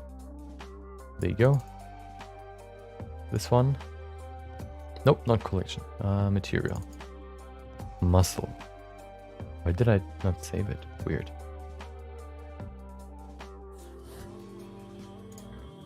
There it is. Okay, I'm gonna clean it up real quick. This one looks very, very weird. I'm gonna make it very, very clean for a second. Hold on, we don't need this part. So this looks already better. What is this? Nope.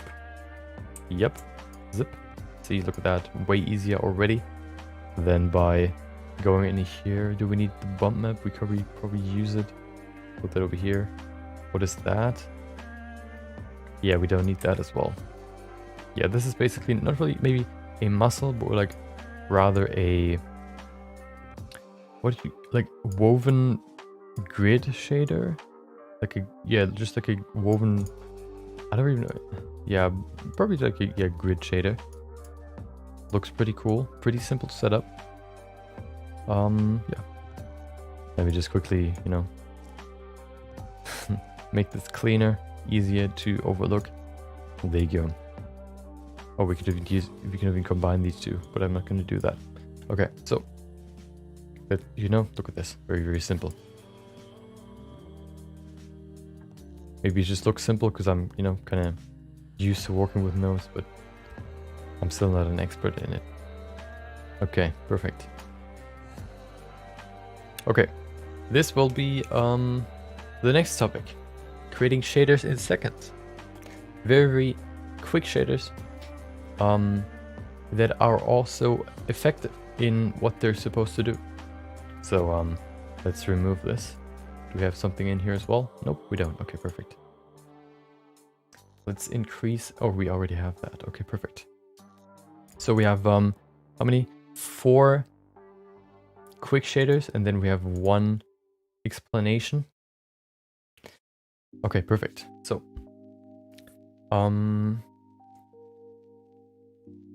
yeah, perfect.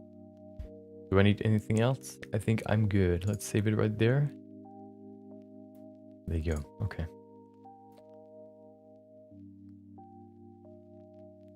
Materials. Perfect. Okay.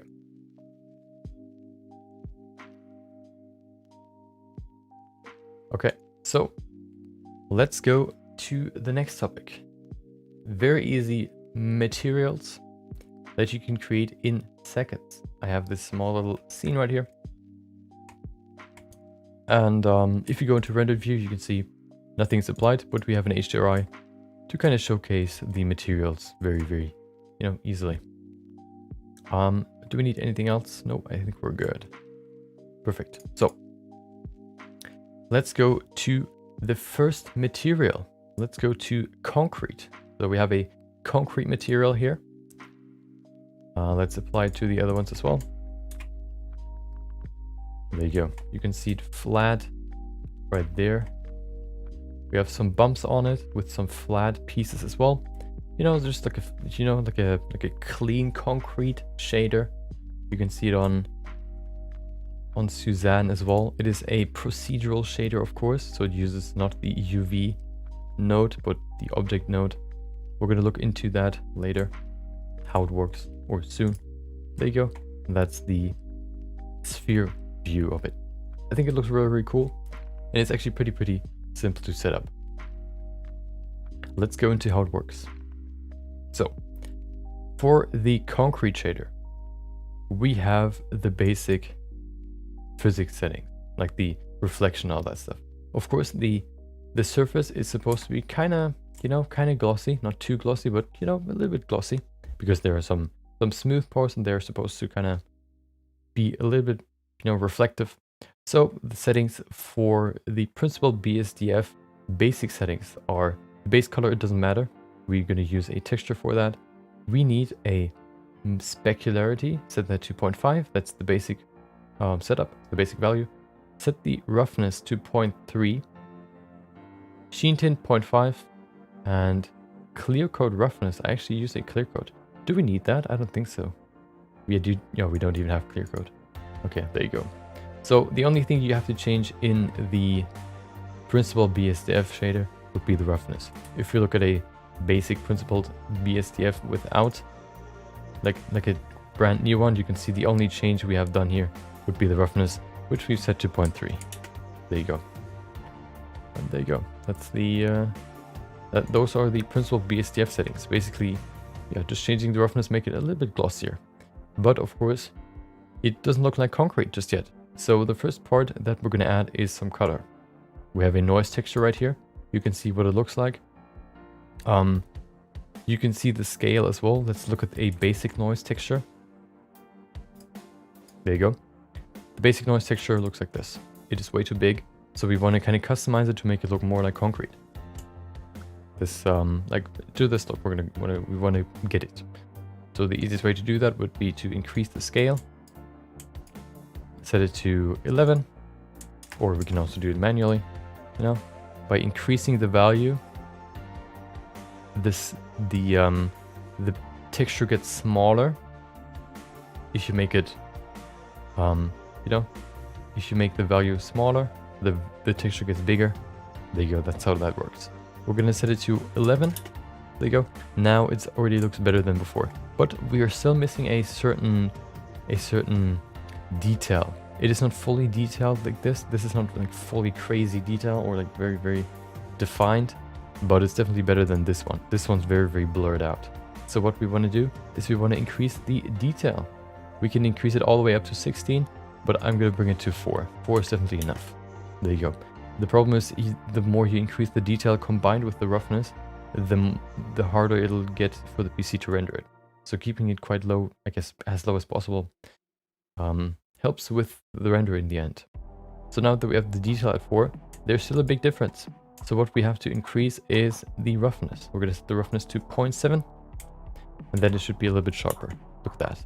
So now we have these smaller patches. It just overall looks more detailed. It's not as blurry as it was before. If we set this back to 0.5, you can see the difference. See, we just have a little bit more like smaller splotches, you know, because the roughness is a little bit higher. It's at 0.7. There you go. You know, just these.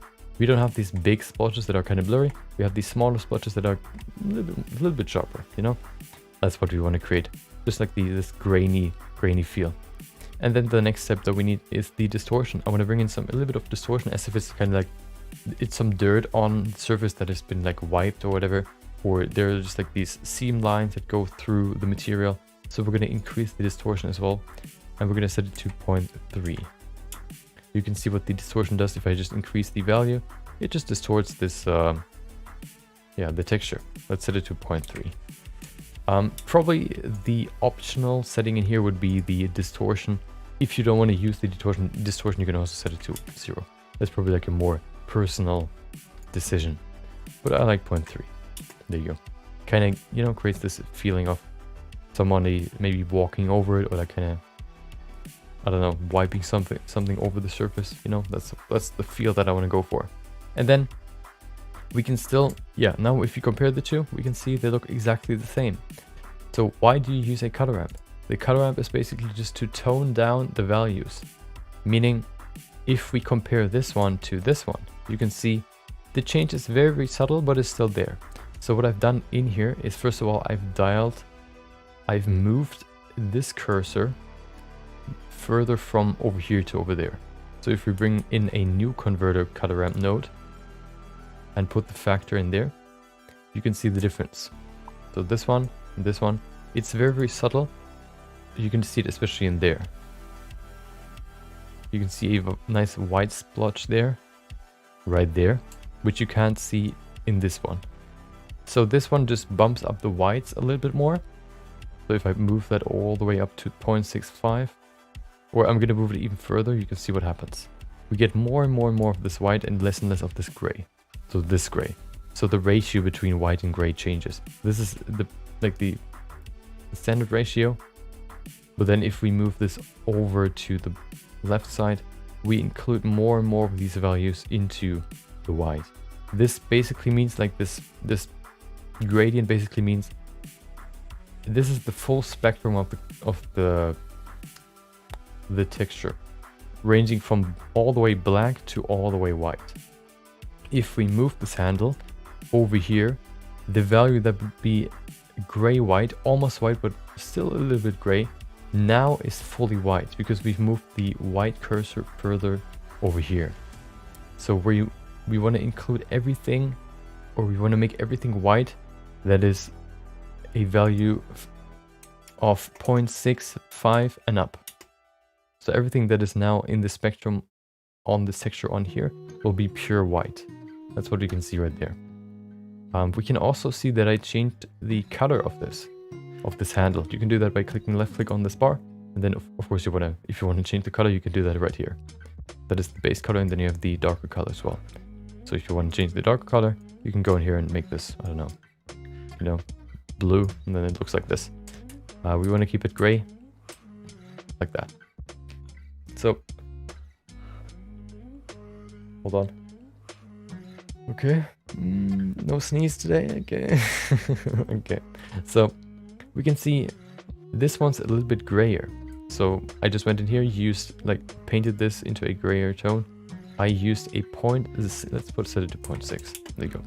I used a value of 0.6. I used the HSV color picker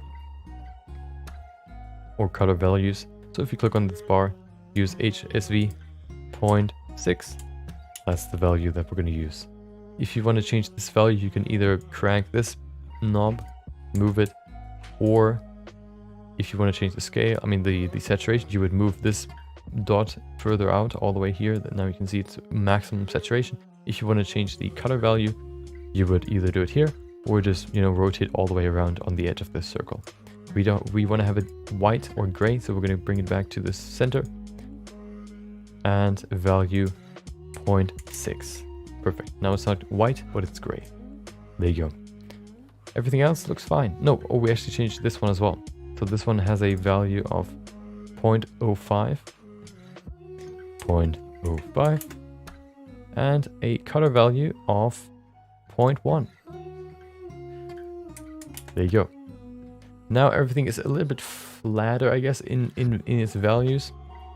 And it's not as, basically the spectrum has just been decreased in its range. That's what that does. I just, that's just closer to a concrete color than what we had before. So now that we have these values, we can just compare the two. Looks exactly the same. Perfect. So we can include the color, or we can plug the color into the base color. There you go. And then if we bring it into the principled BSDF, we have this basic concrete shader. The difference, of course, being that it's not done yet. What we still have to include is a bump map. A bump map basically creates small surface imperfections like cracks or, bumps without them having to be there. You use basically a texture to show where the surface should go deeper and where the surface should go higher. So white means the surface goes higher, and black means the surface goes deeper. So if you have a gradient from white here, right there it's white, right here it's black, this would be like the surface. That's what the surface would look like. This is the highest point, white, and then down here you have the black point, which would be the lowest point. 0.5 would be the current look. 0.5 is the center, which we can see right here. So to bring in a bump map, here's the string for it. What we need is a bump map. Of course, no, we need a bump node to convert the black and white values of the texture, convert them into, I guess, a vector value, which we then can bring into the normal. If we do that, we can see what happens. We get these nice bumps. Those are basically what we want to create now. So what we need first is a bump node. We go into the vector section and use bump. There you go. We see we've changed the values. Strength basically just means how deep everything goes. If we have white with this, if a point is white, we have like a bump going up, and we can kind of change how high the bump would be, how high the value white would push this bump. So I've set it to 0.5 to make it less extreme. There you go. So let's start with the basic setup. Of course, these two are just adjustment nodes. We're going to look at them later. The very, very basic and first node that we need is the Voronoi texture. That is basically the look texture. The look node. Where do you get the Voronoi texture? We go into texture and then Voronoi. There you go. So these settings are okay. We're going to leave them at 3D, F1 and Euclidean. That's what the Voronoi texture usually looks like. And then, yeah, these settings can all stay the same. So the Voronoi texture is already perfect. Now we can use a noise texture to affect how this Voronoi texture will be distributed over the over the sphere. So if we do that, we grab a new texture, noise texture, there you go. And then we set these settings. Before we do that, I'm just going to plug it into the vector socket using the factor plug. There you go. Zip. That's what it looks like now. That's basically what it does. So the noise texture works, or when you apply noise texture to the vector of this Voronoi texture, it basically takes the black and white values of this texture and applies them as X and Y movement, I think, as far as I know, in onto this texture. So you can see, you have this weird circle right there. That is the result of this texture. You have this very, very dark spot right there. That is especially right here. That causes this weird bump right there. So now we can change these values to make this look more like cracks. Not crack, but cracks. So we want to first of all decrease the scale. Let's set it to, what is it? 3.4. We can already see it's way bigger. And then we also want to increase the detail all the way to 16. There you go. We can already see it gets way rougher. If we decrease it, you can see now it's perfectly smooth. If we bring it to 16, it's way grungier.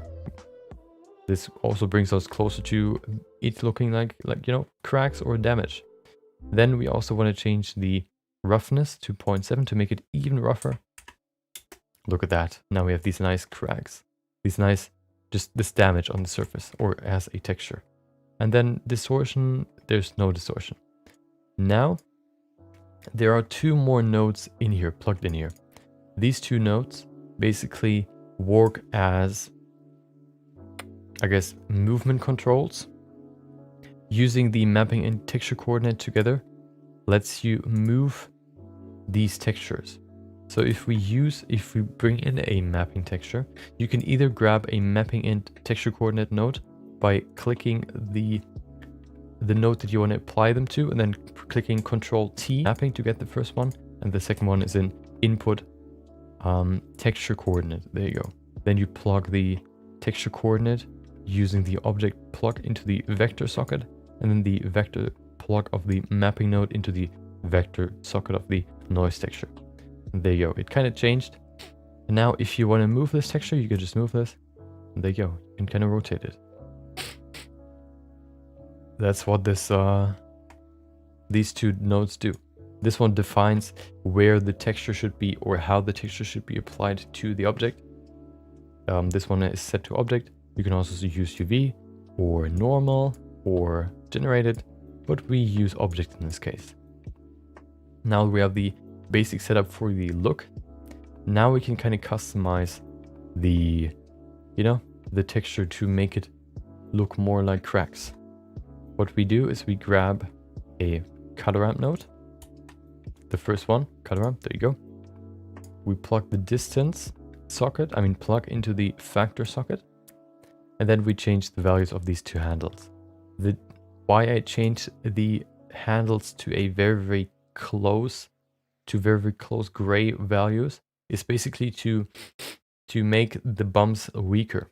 If black means the deepest point and white means the closest point, then gray values like light gray and dark gray basically means that the bumps still remain, but they're not going to be as strong as they would be with pure black and pure white.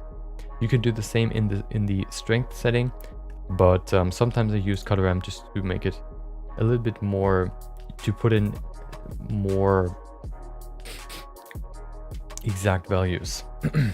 So we're gonna bring them, we're gonna apply these handle values to these handles. So we have on the right side for the white values, we have a value of 0.215. There you go, 0.2215. And then for the dark values, we have a value of 0.175. There you go. Now I've also used this color ramp.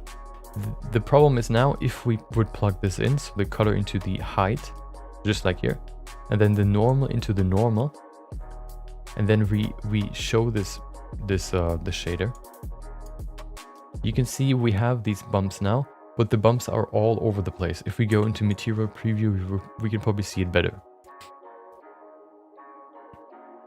Because we wanted to have certain spots being or having damage and certain spots not having damage, being like smooth, we use this this color ramp. We can see right now everything is bumpy, there's no smooth surface, so we want to change that. How do we change that? We include or we set the range of colors. If we want to make something smooth, it has to have the same color value.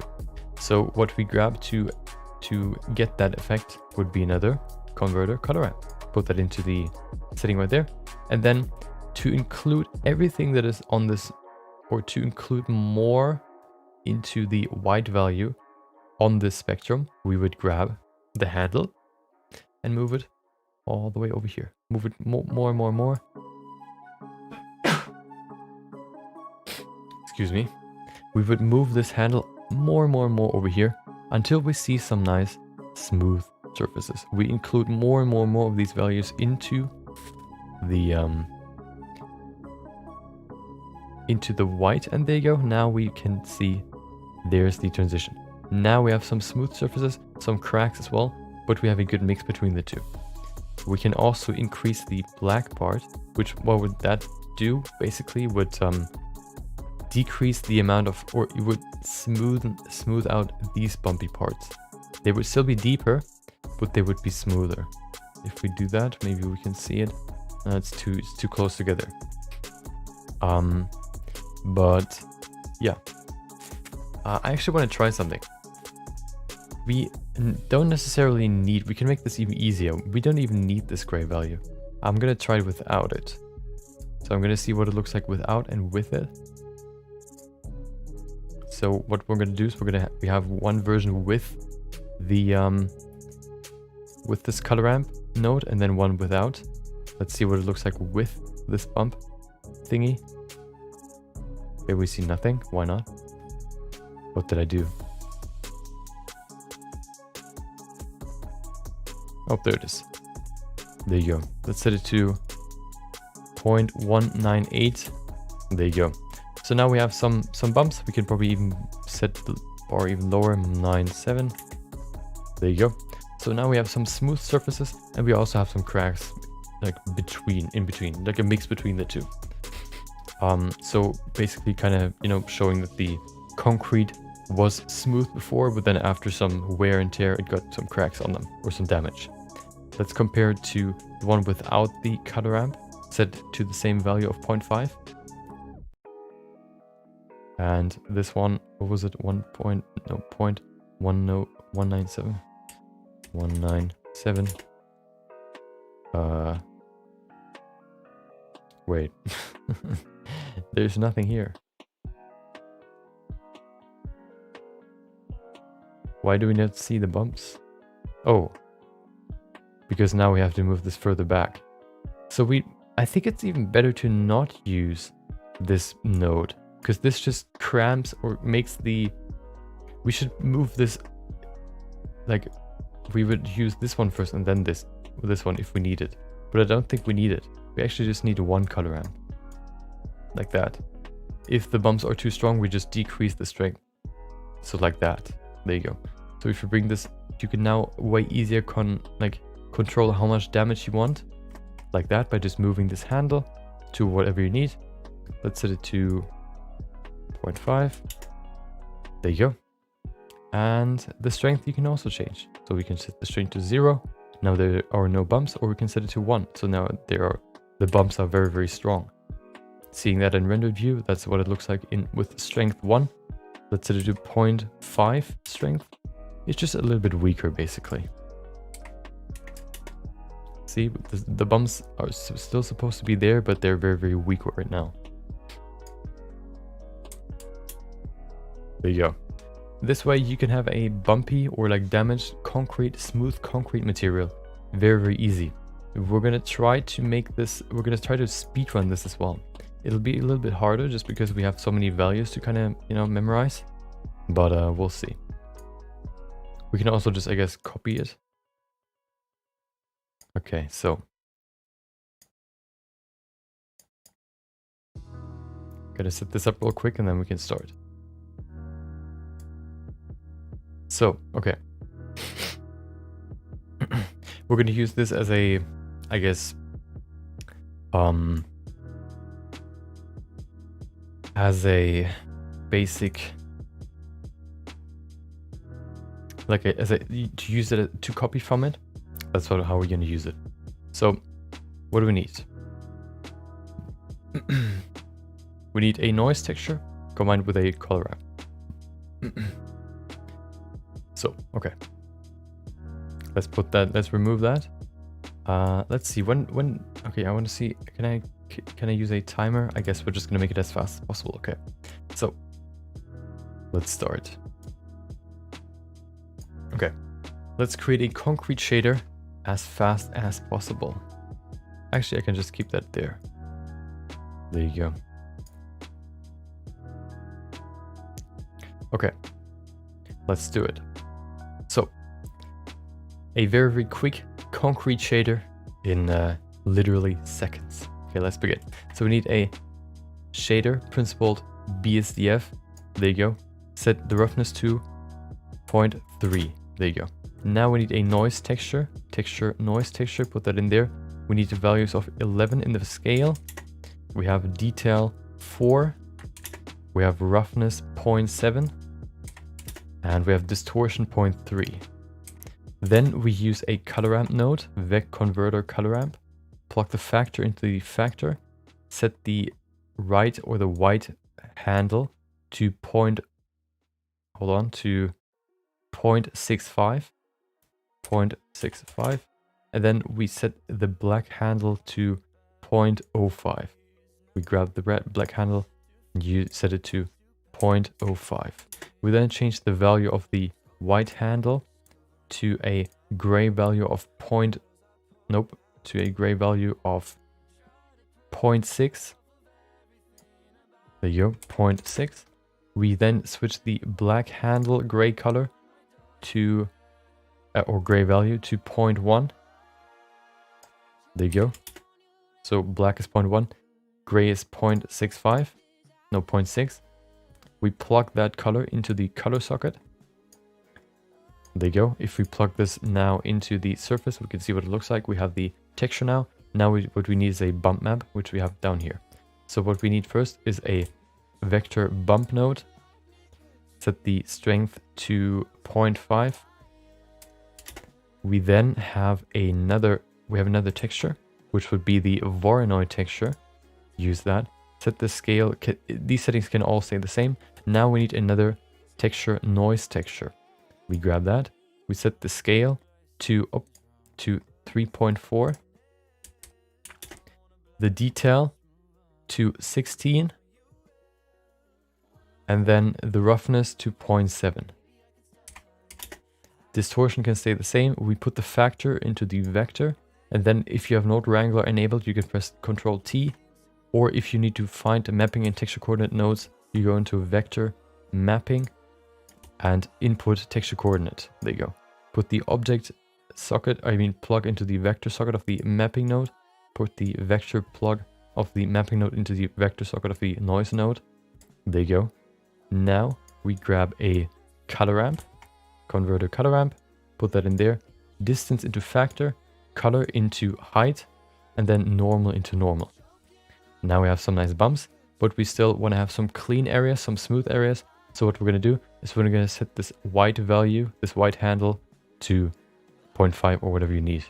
So we're going to just move it all the way up to 0.5 or less, or more rather. And this way you can decide how much cracks you want to have or how much damage you want to have. And that's a easy concrete shader. Easy, smooth, damaged concrete shader. We can see it in material preview as well.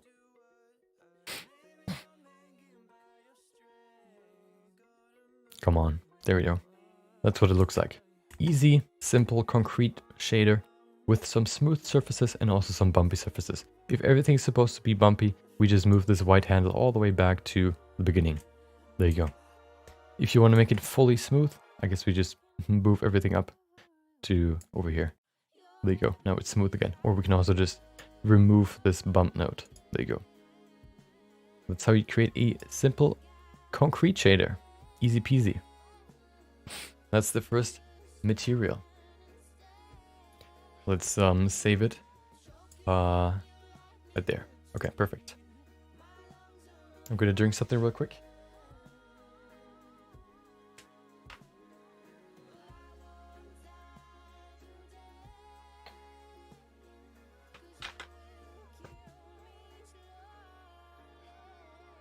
Okay. That is the first material. We can see some, you know, some different looks here as well. This is the monkey. And that's a normal plane. There you go. Let's go to the next one. The next one would be the, we're going to do the damaged marble in the end. We're going to do a metallic shader. This one is very, very simple. This one you can literally create probably in 10 seconds or so. Okay, probably like a 20. Okay. Link material. There you go. That's what it looks like. If we go into render view, there you go. Looks almost the same. So that's what we're going to create now. We can look at Suzanne as well. If we go closer, you can see all these small flakes basically. And then on the plane as well. The closer you are to a light, the more you can see these flakes. You can see now here it's dark and there it's pretty apparent. So that's the metallic shader. Let's go into how it's set up. There you go. Very simple. So let's go through how it's set up. So the first part would be a glossy node. Let's start with the bottom glossy node. So to start this off, of course it is very glossy, this material. So the first node that we would need is the shader. Shader glossy BSDF. This glossy BSDF, if you plug it in, looks like this. If you want to make it, of course, glossier, we move this roughness node, roughness value further into the, like, closer to 0. If you bring it to 0, it's perfectly smooth or perfectly reflects everything back. I want to put this to a value of 0.1, so there's still a little bit of, I guess, blurriness. And then we can change the color as well. You know, like to some sort of color, whatever you need. I want to move it to not white, but a gray value. This value is 0.015. 0.015. There you go. Now we have this nice glossy black sphere or black material. That's how it looks like. There you go. A black mirror basically. So now we also want to have these flakes. These flakes are also made out of a glossy shader. So what we need is another one. I guess we can just duplicate this one by pressing Shift D. There you go. And the roughness will be a little bit higher. Before we do that though, we're going to see what it looks like first. Of course, it's still the same. So we want to change the color first. This one has a color of saturation 1 and value 0.8. So we're going to set the saturation first and then the value 0.8. There you go. That's what the flake part of this material looks like. Very red, or you can change the color to whatever you need, but the beginning will be red. See, that's what it looks like. So that's what the flakes will look like. And then what we're going to do is we're going to combine these two. We're going to use a shader, mix shader. We're going to mix these two together and put the glossy to the bottom part. There you go. Now if you move the factor, now they're perfectly mixed together 50-50. If you move this value to 1, we're going to bring in more of the black glossy node, the bottom one. If you set it closer to 0, we bring more of this, the first node into the mix. Or fully if we have it at 0. We're going to keep it at 0.5. This value doesn't really matter because we're going to use a texture for that value. We have it right here. What we need for that texture is a noise texture. Let's grab a noise texture. Texture, noise texture. this noise texture looks like this. So how this value works, or how any texture works, is it has also values like this. The values on a procedural texture or on these procedural textures range from 0 to 1. 0 being black and 1 being white. You can see right here we have some gray values that could be like 0.5 or whatever, and then we have some brighter values that could be like 0.75 or whatever. This texture is not set up properly because we want to have very small flakes, and the rest should be black. So we want to have just these small flakes of this glossy BSDF, the first one, and then we want to have a lot of this glossy BSDF that is black. So what we need is just tiny spots of a factor 0, a factor 0, and way more of the factor or value 1. So we have to customize this normal noise texture. First of all, we increase the scale from 5 to 2000. There you go. Now you can see what it looks like. It already looks quite flaky. What we can still do a few changes to make it look more like flakes. The first one would be to change the detail. Let's change the detail to, 6.7, just to make it even more grainy. And then we also increase the roughness to 0.758. There you go. It's even grainier now. Now, what we can keep the distortion at 0. And now we want to separate these two values, these two shaders. They're not supposed to mix. They're just supposed to, the most part should be covered by black, and just small dots should have the red color. So we're going to grab a color ramp, converter color ramp, to bring this spectrum from black to white closer together so that we have almost only black or almost only white. Meaning we grab this black value and move it closer. We bring it all the way to 0.3. Let's bring it back to 0.34. There you go. You can see now that's the black part, the flakes, the red flakes. And this white value will be used for the black part of the shader. This black part will be, this white handle will be brought to a value of 0.4. 0.4.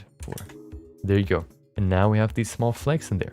You can see them right there. These very, very small flakes, and those will be used to create, to separate these two shaders. So now if we use this texture onto, or we plug this color into the factor, and then we plug the mix shader into the surface. Takes a little bit, and there you go. Now we have these flakes. Now the texture basically distinguishes between either black or red. We also want to change the roughness. Right now it's quite even, I think, the distribution. If we change the roughness to something more like, I think it was like 0.3, now we can see more of the flakes. If we bring it even higher, at some point we're gonna get very, very, dark again. But I think a value of 0.3 works quite well.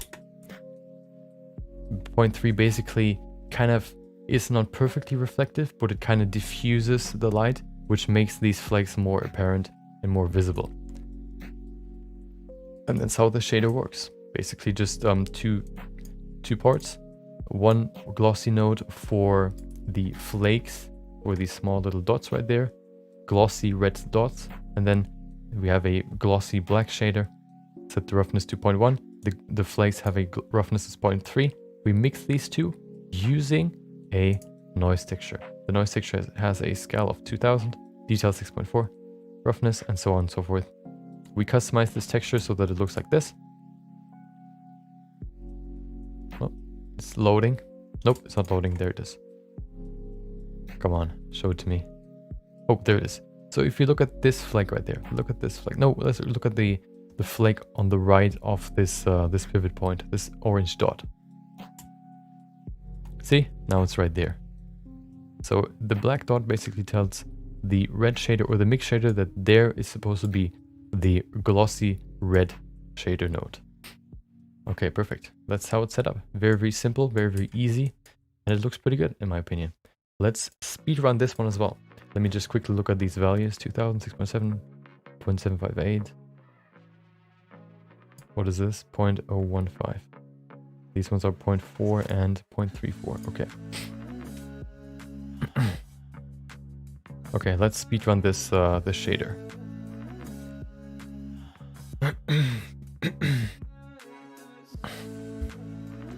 So let's create a metallic shader. First of all, what we need is a shader mix shader. We then need a 2 shader glossy. The first one will be roughness 0.3 and the color would be saturation 1, the value 0.8. We then duplicate this glossy shader. We set it to a value of 0.01 and saturation 0.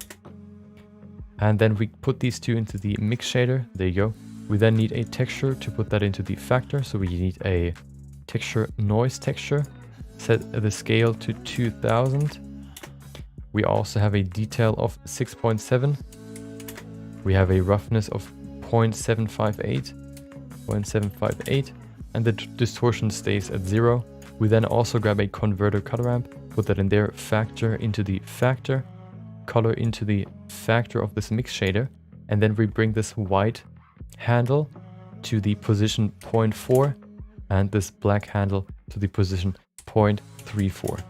Now they're closer together, and then if you plug this mix shader into the surface, you have your own metallic shader. Very, very simple, very, very easy. The only thing that you have to change now is the roughness of this glossy BSDF. Set that to 0.1, and there you go. Perfect. That's it. That's the metallic shader. Very, very easy, very, very simple. And in my opinion, very, very effective in what it's supposed to do. It might be a little bit restricted in the sense that they, if we use, actually no, I don't know, maybe. Sometimes it can lead to some texture stretching, so these dots could stretch in certain parts of the object, but that is dependent on how the object is set up. That's why I said they might not be perfect, but they are very fast. So that's the next shader, the metallic shader. Let's go to the next one, the muscle, or how I call it, I guess, woven, whatever. This. Oh, hold on. We actually missed something. Wait. So I can't remove it. Oh no. Okay, I have to import it again.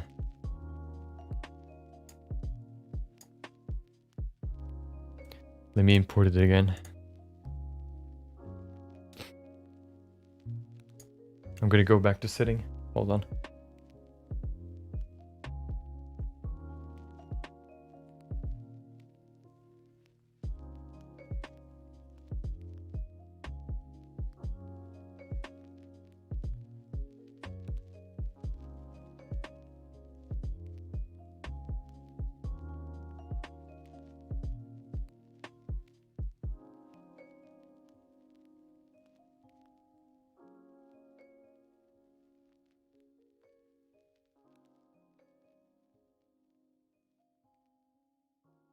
Okay, so let's append the file real quick, just to grab the material again.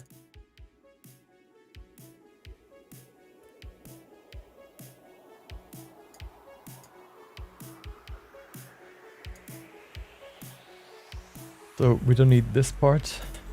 We also don't, oh, hello. We also don't need this part. We don't need this part. Okay, so we need bump. This we need. Okay, you can see what it looks like. We want to keep these holes. Why were they gone? Wait, let me go back to this one.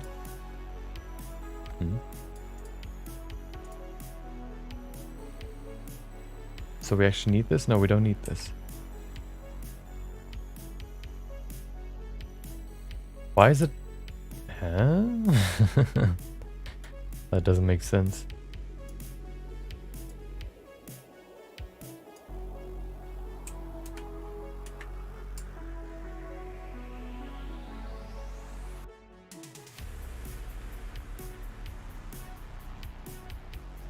Okay, let's see. So we have this part, which is used for the grid.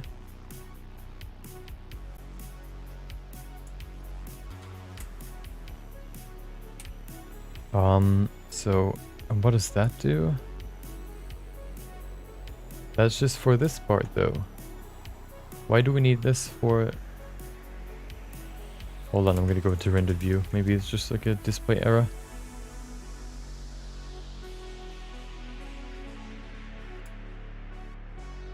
Oh, it was. Okay. Okay. No, but why is it gone there? That makes no sense.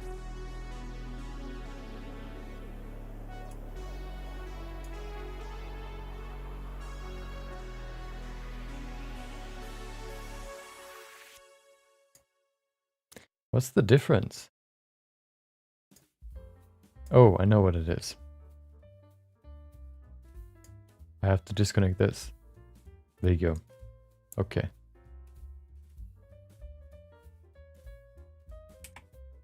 Okay, let me just remove the other one. Material. Muscle 001. There you go. Okay.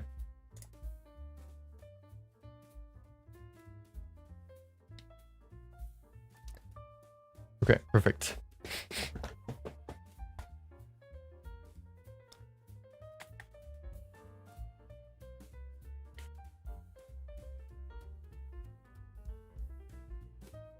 Okay, perfect. So here we have a woven, I guess like a grid material or net material. Yeah, let's call it net material.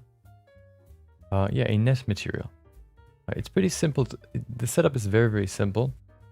Of course, we have a principal BSDF in the front, as always, with a basic color that we can just change to whatever we need. Green or blue, whatever your heart desires. I've set it to purple. We don't need the subsurface color. I'm just going to set that back to white. There you go. We don't need subsurface. And all these values are exactly the same that they were before. So there's no change in here except maybe for the color. Perfect. Okay. So then of course we have a bump map, and we also use the alpha socket. What that does is basically it creates the hole between these net strings. And alpha works like black means see-through, white means not see-through. This texture being a grid means these dots will be see-through, this white part will not be see-through. That's why this looks like this. Then we have another color ramp just to change the grid hole size as far as I know.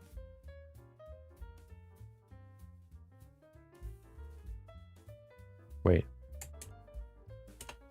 Material preview, maybe that's easier to see there. Because with all this noise, it's not really that visible. Yeah. For this node, I mean this this node, the color ramp we use to either make the holes bigger or make them smaller. So there are no holes right now.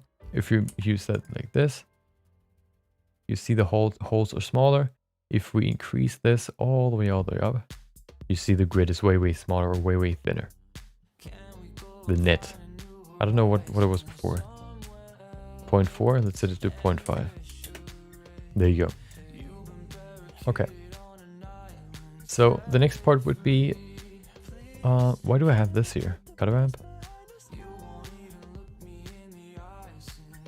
Okay, this is not necessary. Let's get rid of this. Okay.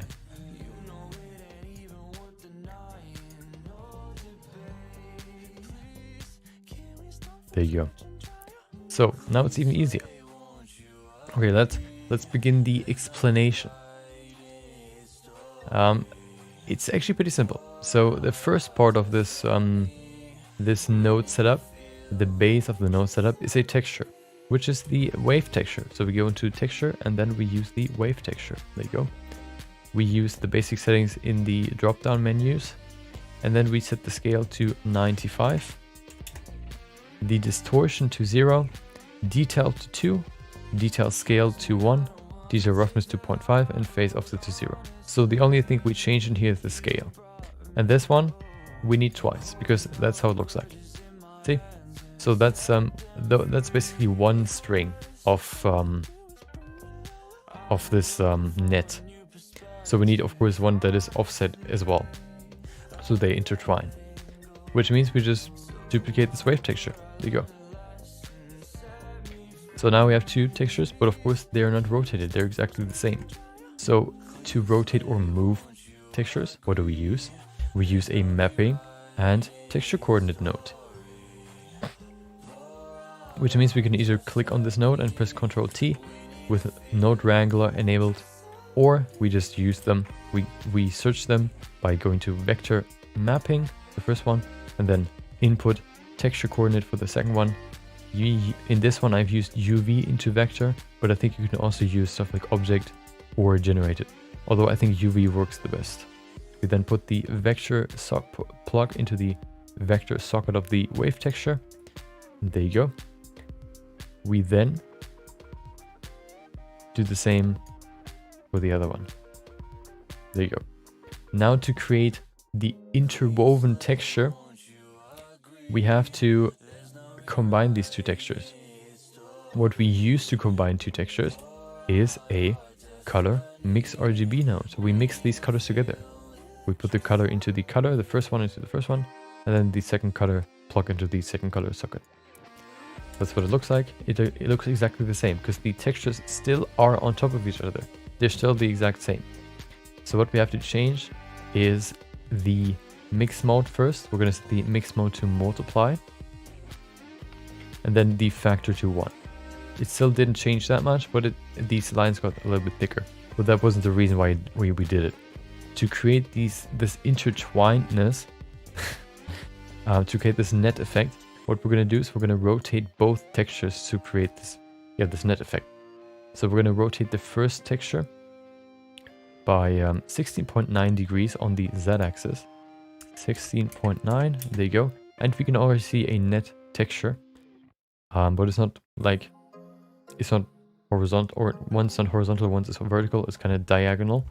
So we want to change the other one first as well. We're going to set the other one to 90 degrees. 90. There you go. It is still not perfectly vertical. Let's see what it looks like if we do that. So we could either create a perfectly straight, I guess, net, or we can set it to 16.9 to give it this little bit, I think, more natural look. What happens if we increase the distortion? We can do that as well. If we set the distortion to 2, yeah, we can create some distortion as well. Maybe make it look a little bit more natural. But I want to keep it at 1. I mean 0. There you go. Look at that. That's the net texture. And how do you use textures? Basically, we use textures as masks if we want to create, for example, bump maps or alpha maps.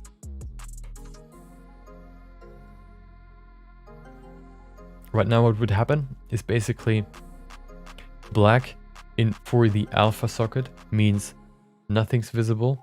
White means everything's visible.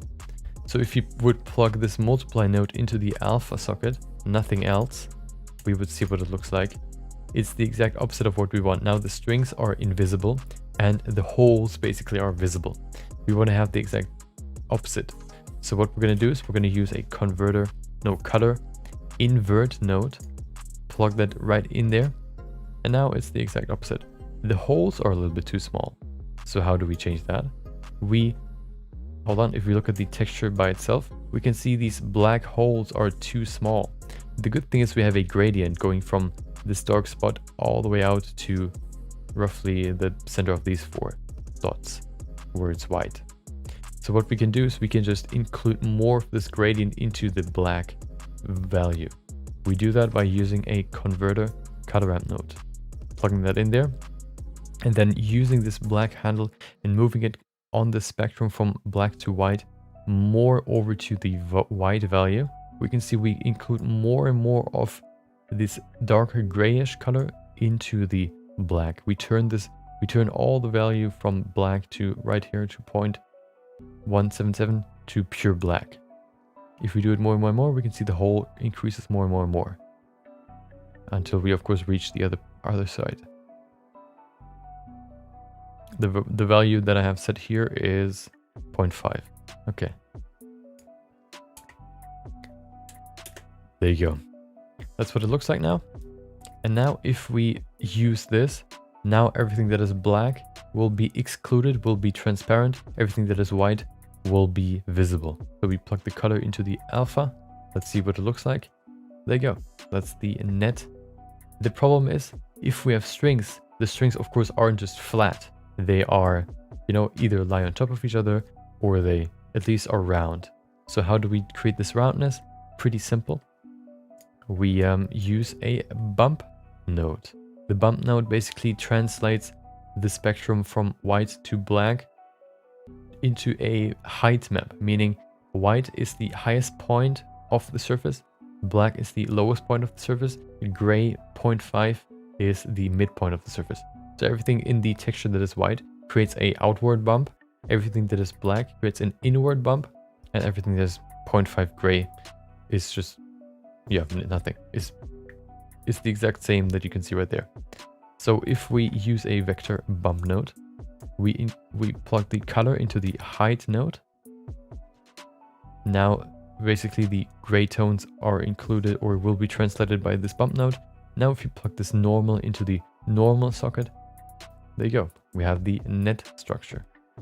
What we can do to customize it now is we can just increase this black part to make this net even like more open, so that you know, the net is less, it covers less space.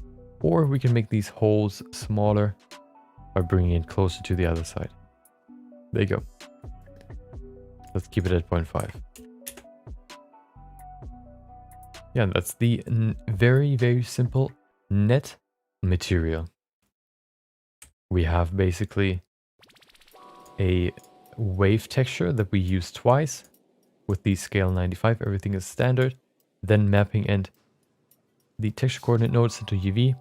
We rotate both, one wave texture by 16.9 degrees, the other one by 90 degrees. We multiply these two textures so they create this net effect. We invert them and then use a color ramp to customize the size of the holes. And then we also use a bump map to create these bumps. Perfect. Let's speedrun this now. Okay.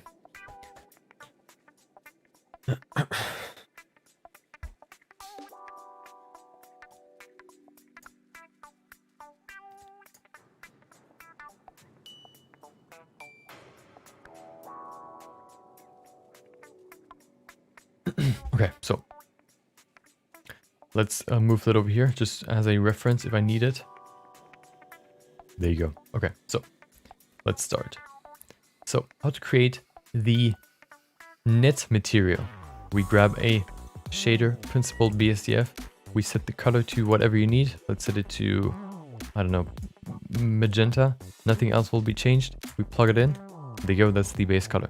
Then we need a texture node, which will be the wave texture. We set nothing, we changed nothing except for the scale, which we set to 95. There you go. Then it looks like this. Then we duplicate this wave texture. We use a mapping and texture coordinate node by pressing Ctrl T or looking for it in, if you have Node Wrangler enabled, you can press Ctrl T or you go into vector mapping. That's the first one, and then input texture coordinate for the second one. We use the UV socket or the vector from the texture coordinate into the vector socket of the mapping node. Vector plug of the mapping node into the vector socket of the wave texture. There you go. We have to do the same for the other node. UV into vector. There you go. Then we mix these two textures together. Color mix RGB. Set the mix RGB node to multiply. Set the factor to 1. We then rotate the first texture by 16.9 degrees. and the second one by 90 degrees on the z-axis. There you go. Now the texture is perfectly set up. What we have to do is we have to like invert the color. So white has to be black and black has to be white. So we go into color, invert. There you go. Now it's inverted. We then can plug it into the alpha of this of the principal BCF node. We also need a converter color ramp, which we put in between this. We set the black value to 0.5 as a beginning point. And then we also need a vector bump node. We plug the color plug of the color ramp into the height socket of the bump map. And then we plug the bump normal plug into the normal socket of this principal BCF.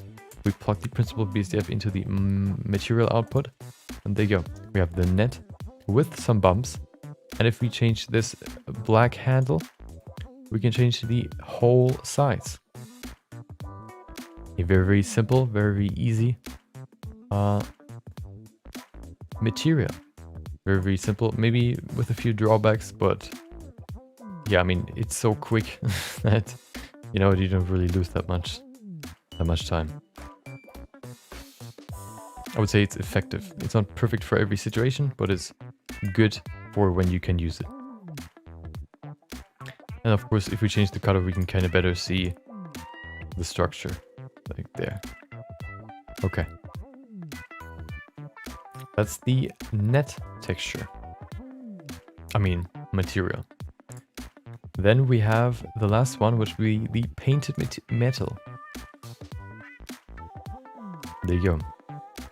That's what it looks like. Basically, this is supposed to be stuff like metal bars, which were painted with some sort of paint or paint coat or whatever.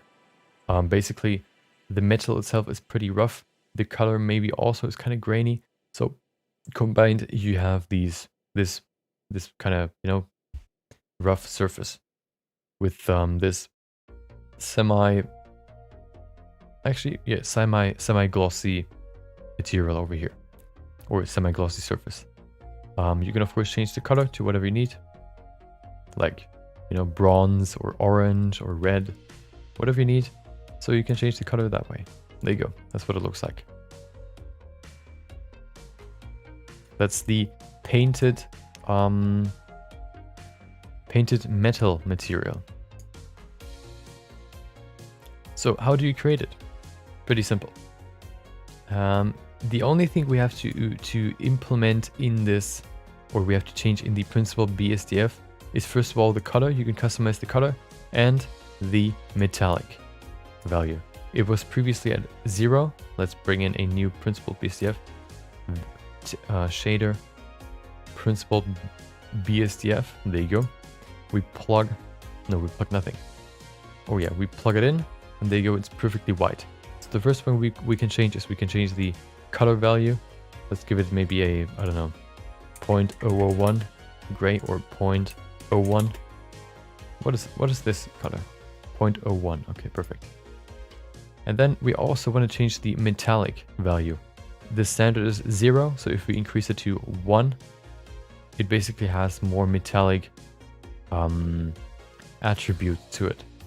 I can't really explain how it works, but you know, it just is more metallic. It behaves more like metal.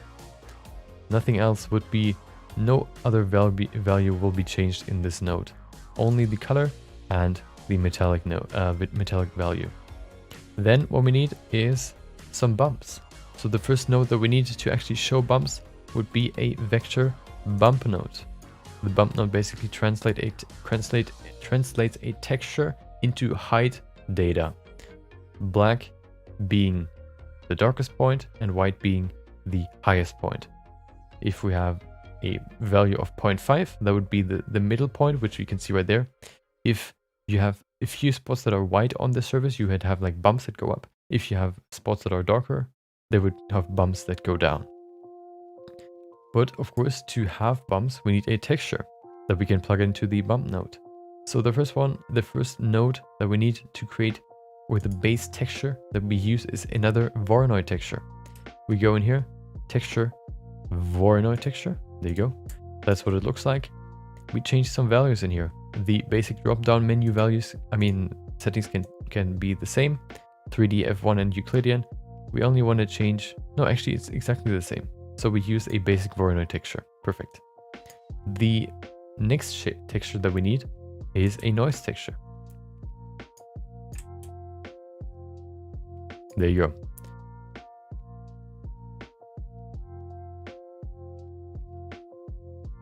Basically what we do now is we use the gray or black and white values of this noise texture to move the texture, the Voronoi texture. So we plug the factor into the vector, which basically means that we move the texture according to the value of this noise texture.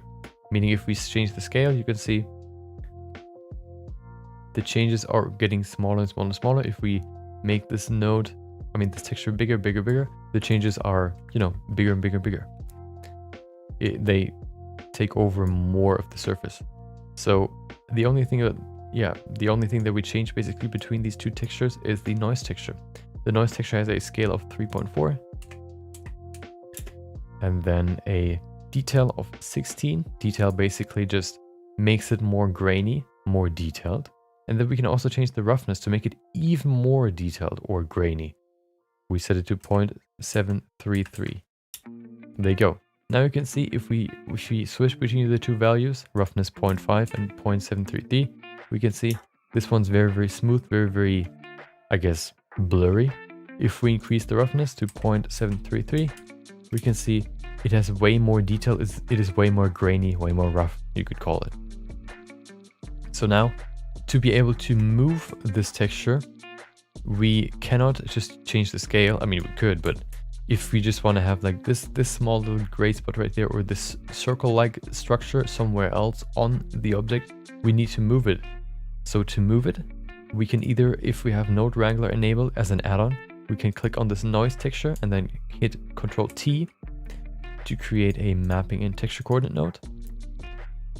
Or what you can do is you can go into vector mapping to grab the mapping node, and then you can go into input texture coordinate to get the other node. Then we use the object plug of the texture coordinate and plug it into the vector socket of the mapping node. We use the vector plug of the mapping node and plug it into the vector socket of the noise texture. Visually nothing changes, but now we can actually move this texture without changing the structure. So if you want to move this small little white spot in the center there, we can just change the X value and we can move it somewhere else. That's how the mapping node works, or why it is used. If we want to move it, we can. We don't really need it, but we can move it if we need to. So that's the basic texture look. If we plug that into the height of this bump node, and then we plug the principal BSDF into the material output surface surface things, you can see we have these nice bumps. The problem is the bumps are too strong. I want to have a mix between bumpiness and kind of smooth surfaces. So to achieve that, we use a color ramp node. We need a color ramp node. So we go into converter, color ramp, there you go. And then we can move these handles to create some flat spots, flat areas. To create flat areas, what you have to do is you have to create spots where the value is exactly the same. If the value changes in a just a little bit, you can see height changes. Of course, that's what the bump node is for. So to create flat spots, or like, smooth surfaces without bumps, you have to have a constant the exact same value over a certain amount of surface. To achieve that, we can move these handles. If you move this handle, this is the range of the texture, basically going from black to white. If we move this white handle a little bit closer to the center, we can now basically say we include the value 0.714 and everything above and make them white. And this way we can create a smooth surface. This is definitely way too much. I just want to have a little bit of a change. Actually, I didn't even do that. I just used the color ramp to decrease the strength of the bumps. But we can also do that in the bump node. So we probably don't even need the color ramp. There you go. Put the distance into the height. So this is the basic bump, but it is too bumpy. So what I want to do is I want to decrease the strength. This one is at 0.150, but I think we have to decrease it even more. 0.150. See, now we can actually see some roughness. So if the bump map is too strong, it also increases the roughness of the surface, of course. Roughness basically just means that there are bumps on the surface, very, very small bumps, which diffuse or let the light reflect in different directions. If you have like a bump that looks like this, and light comes from up top, the light ray will hit the surface and then reflect, of course, in this direction. Like this. Okay, hold on. Like zip and pew. If there are no bumps, it looks like this. So the light basically just goes in and goes back out. Diffusing basically means scattering. The less bumpy it is, the less scattering there is. The more, setting it to strength 1, you can see it's very, very scattered. It goes in all directions, so that's why you can't even see this bright spot anymore. If we set the strength to, I don't know, 0.05, it is very, very smooth. We can still see some bumps. I think they're even too weak now. But yeah, that's why we decrease the strength. Maybe a value of, let's compare the two.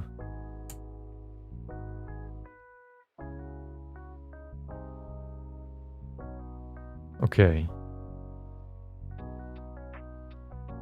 I mean, we could probably keep it at 0.1. 0.1 looks pretty good. Maybe even less. I mean, more. 0.125. No, let's keep it at 0.1. Okay, now that's even easier than it was before. There you go. Now we have a nice painted metal shader. You can put that on, I don't know, you know, painted, what is this? Door frames, painted window frames, stuff like that. That's what it's supposed to be used for. And it's procedural, so you can put it on anything if you want to. Let's speedrun this now.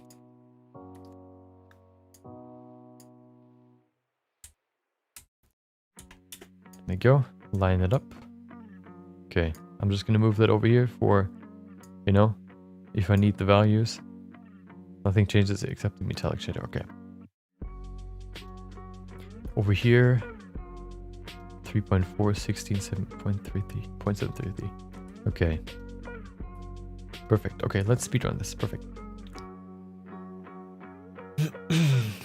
Last shader.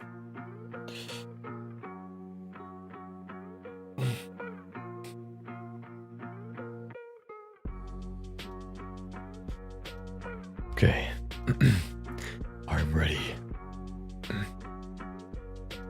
Okay, so let's speedrun the metallic, what is it? The painted metal shader. So first of all, you need a shader principled BSDF. We set the metallic value to 1, and then we change the color to a dark gray. I set it to 0.01 value. We then plug it in, and you can see the color and the metallic attributes. We change nothing else. Then we use a bump node, vector bump. We set the strength to 0.1. Nothing else changes. We then use a Voronoi texture Voronoi, no changes here. We then use a texture noise, a noise texture. Change the scale to 3.4. 3.4. We also change the detail to 16. And we change the roughness to 0.733. There you go. No distortion. We plug the factor of the noise texture into the Voronoi texture scale. No, vector socket. Factor into vector. And then we click on the noise texture. If you have node wrangler enabled, you can press T to create a mapping in texture coordinate node. Or if you don't have that, you go to vector mapping. And then you go into input texture coordinate to get the second node. We use the object texture coordinate, plugged it into the vector plug socket of the mapping node, and then the vector plug of the mapping node into the vector socket of the noise node. There you go. If you want to move the texture, that is. There you go. And then the last thing we need is we need to plug it into the distance into the height, and then the normal into the normal. There you go. We have a very, very easy painted metal material. You can change the color to whatever you need, and that's the material. Very easy, very simple, very, very fast. Perfect. Yeah, those are all the materials that we have. All the materials that I had to show. I think I'm gonna cover the damaged marble something like at some other point. I think I'm gonna do that, you know, maybe as a different topic. Basically, how to create photorealistic materials, the basics of photorealistic materials. Would that probably be? So that's gonna conclude the next topic. This would be topic, what is it? 3 out of 4. Which means we have one more topic. What is the next topic? That would be recreating a 2D sketch in 3D. So let's continue that project. We've been working on that since Monday, and I don't think we can complete it today. So I think I'm gonna work on it on the weekend. Maybe I'll see. Maybe we're gonna do one more day next week. We'll see.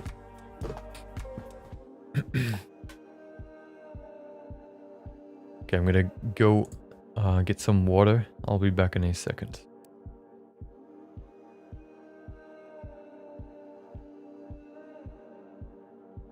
I'm gonna be back in a few, like in 1 minute.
Okay, there you go. Perfect. The drop frames are crazy low today. They're at 0.4. Usually they're at like 2% or so, or maybe even 4. Today we're at 0.4. Perfect. Today's been going great in terms of internet speed. Okay, let me open the file.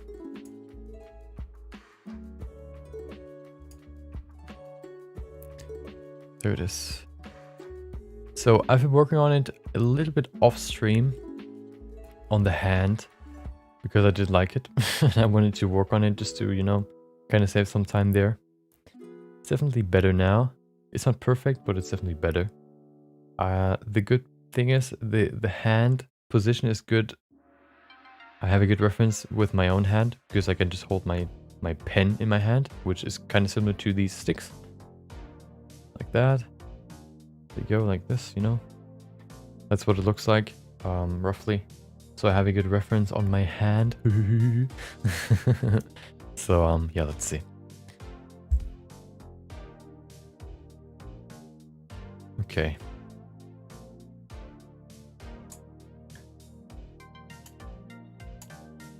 I'm not the best at sculpting hands. Forgive me. But, you know, I'll try my best.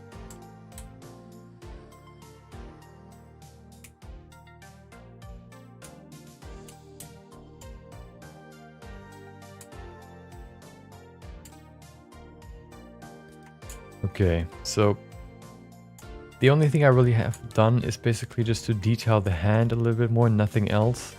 I've not, you know, yeah, nothing else. I've done nothing else.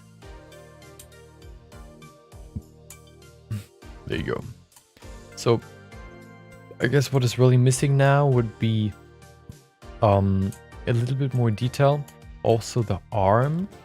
The arm looks okay, I think, in terms of its structure. So the only real change that I would do would be to change the... Oh, okay. To change the...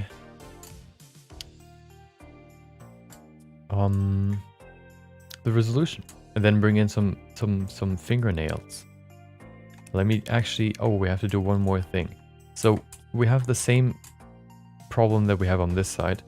Basically a muscle that goes from the forearm all the way to the biceps. It starts over here, goes from this side all the way over here to this side, and then to the side right next to the biceps. So of course, if it has to, you know, follow the arm, it has to make like a small curve down here, which also means that you have like this small like bulge right here, and this part right here, like the, you know, the what is it? I don't know how to call it, crease, needs to, you know, respect this bump as well. So if you scope the bump first, there you go. Then it goes all the way up to the biceps. Of course, for this female character, it's not like super apparent, so we don't have to make like absolutely crazy muscular, but it's still there. So we're gonna respect that.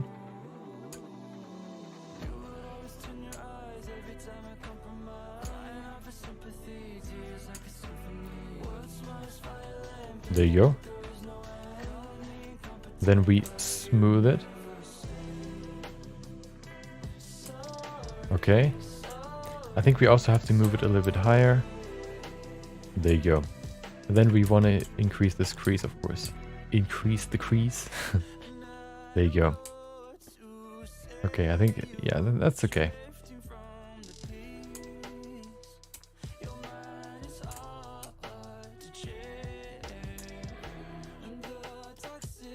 I think that's okay. The arm isn't perfect. It may even be too long, but yeah, it's definitely too long. Maybe we can fix that. Hold on. No, that's not gonna work. What if we do it in here? So what I would do is I would just go in here and select the hand in X-ray mode. So we select not only one side but the other one as well. And then we go into proportional editing, smooth, and then move it closer over here. We increase the radius of proportional editing. There you go.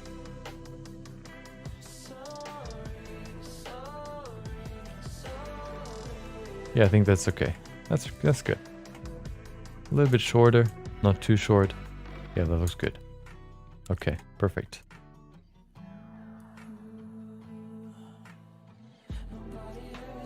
Yeah, I think that's okay. I think the arm looks okay. Maybe down here it looks kind of weird, but we weren't gonna see it in the end, so I don't want to spend too much time on it. There you go. Okay, now we have this the finger still. Okay. Of course, we want to give it more detail. So I'm gonna increase my dynamic topology resolution. Let's set it to 100, and let's give these fingers some more structure. First of all, we're gonna just very lightly use the brush to create some to break up the structure a little bit more, bring in some more resolution. Right there, there you go. Look at that. Of course, they are connected right there, but that doesn't really matter. You can't really see it. So, you know, I'm not going to change that. We could change it, but we don't need to. So let's bring in the nail. We're going to paint in, I guess sculpt in a fingernail first. There you go, the shape of a fingernail. And then we're going to select that shape.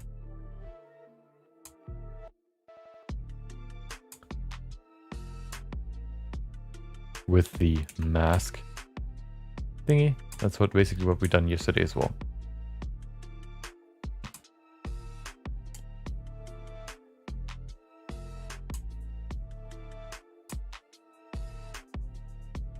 There you go.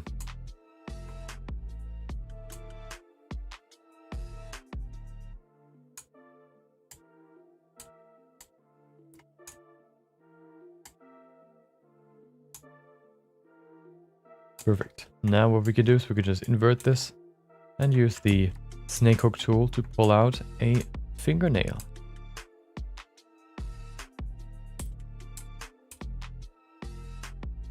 We can make it a little bit sharper. There you go. Look at that. We can also make it kind of like, crooked, kind of bent. There you go. Look at that. It's too thick, so I'm going to use the crease brush to make it a little bit thinner.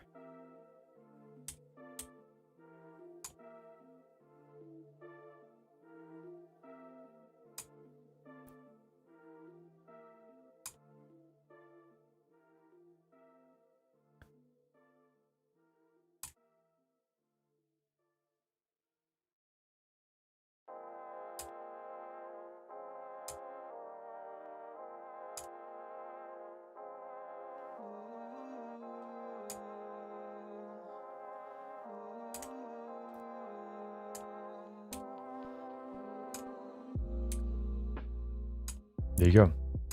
Now we have the first nail.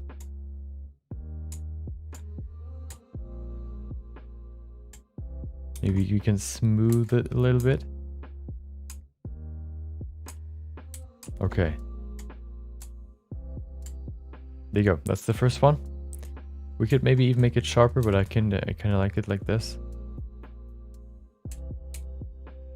Kind of want to make this a little bit more straight, not as crooked. There you go. Okay, perfect. Aha. Let's do the next finger. Although, oh, we kind of see this dragging. I want to fix this real quick. Should we remove? I want to disconnect the two. It just looks weird and kind of constraints. I don't know. It kind of holds us back. So I'll just go in here and fix it myself. Shouldn't take too long.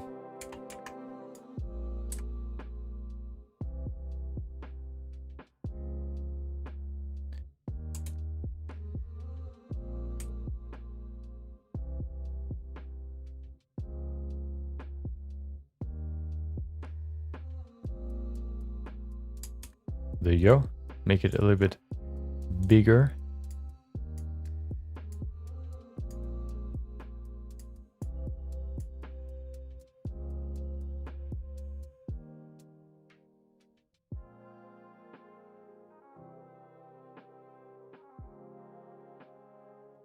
Okay, increase the gap. We don't need that much over here. Let's remove these faces.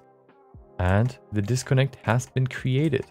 Now we just have to fill the hole, which might be a little bit of a problem, but it shouldn't be too hard. The easiest thing is we can just create triangles. We don't have to care about quads, which makes the whole thing a little bit easier. Oh, that's the wrong one. There you go. We can also just make new vertices, of course.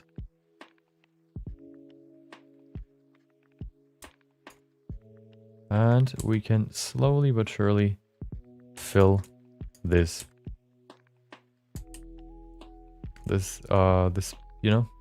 hole. This way we can disconnect these two pieces, but not create holes. Insane explanation, I know.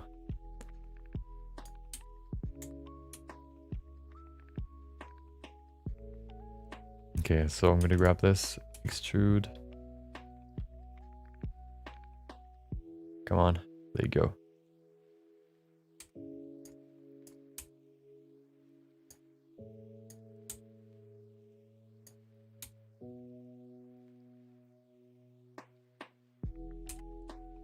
Oh.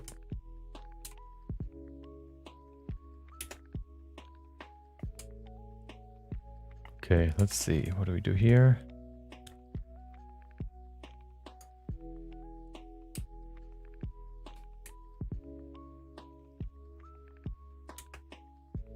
This is kind of tedious, but I think it's better than having these connected fingers. It's gonna be good in the long run. So I'm gonna suck in the short run, or you know, short term, but it's gonna be good in the long run.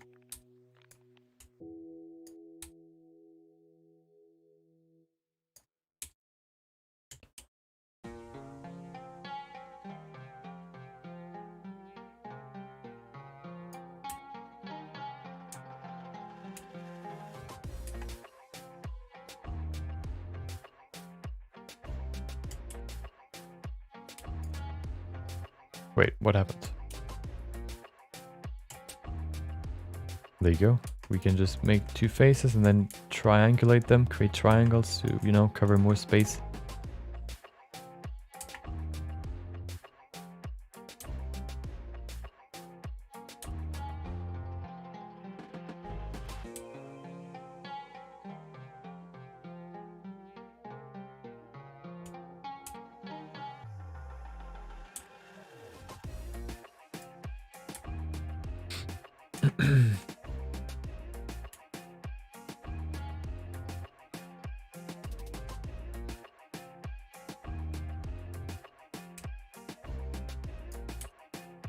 It's almost weekend again. Nice, that's nice. I can, you know, I kind of, since last month, I think I kind of focused more on streaming, tried to make that better. But I think what I want to do more now is I want to focus more on my video content. I think it is more accessible for people. The streaming channel is definitely bigger on YouTube, just because, I mean, I post more content there because I stream every week, 4 times a day. I mean, 4 times a week. So, of course, there's going to be more content for people to discover, which means there's going to be more people, you know, finding the channel and subbing to it. But I think it is more digestible for using the videos channel to bring people to the live channel is probably a little bit more, makes a little bit more sense. Just because I think, you know, it's just more accessible. If you see somebody like creates a cool, quick material for you, and maybe you discover, oh, well, I like to, I don't know, watch some live streams. Maybe you're somebody that likes to watch live streams, then maybe you hop into the live stream at some point and just, you know, hang out or whatever. I think it's basically like, I guess, double advertisement, or, you know, by not only having the content on the live channel as a 3-hour video, a very long explanation, uncut explanation, or what you could do is you can create a 20-minute video of the same topic. You can guess which one's more accessible and which one will probably, you know, bring more people to click it, which then means they discover me, or more people, you know, discover me, which makes more people like maybe like my content. So I'm probably going to focus more on bringing more videos, or like releasing more videos now. Over the weekend, over the last few weekends, I focused way more on streaming stuff. Like in the first, basically the last month, I focused first on streaming the MSI Creator Award submission, how I created that one, that piece, which took quite a while. So there wasn't really any time to edit videos, and there was basically no content to edit. But now that I'm done with that, I can probably create some videos out of that project, and I can also now focus more on new content, or more video-like content that I can cover on stream, or that I can also make a video out of. So yeah, now my content's going to shift a little bit in its structure. It's not going to be just, working on a project for weeks and weeks and weeks and weeks and just, rambling about random stuff, but it's going to have more substance. It's going to be more like a, I guess, show. That's how I kind of want to set it up. So the stream is kind of supposed to be some sort of like a live show, which then will be cut into, or like will be edited down to a few videos for the videos channel, and you can kind of decide which channel or which way of content delivery you like more, if you like the content that I want to put out.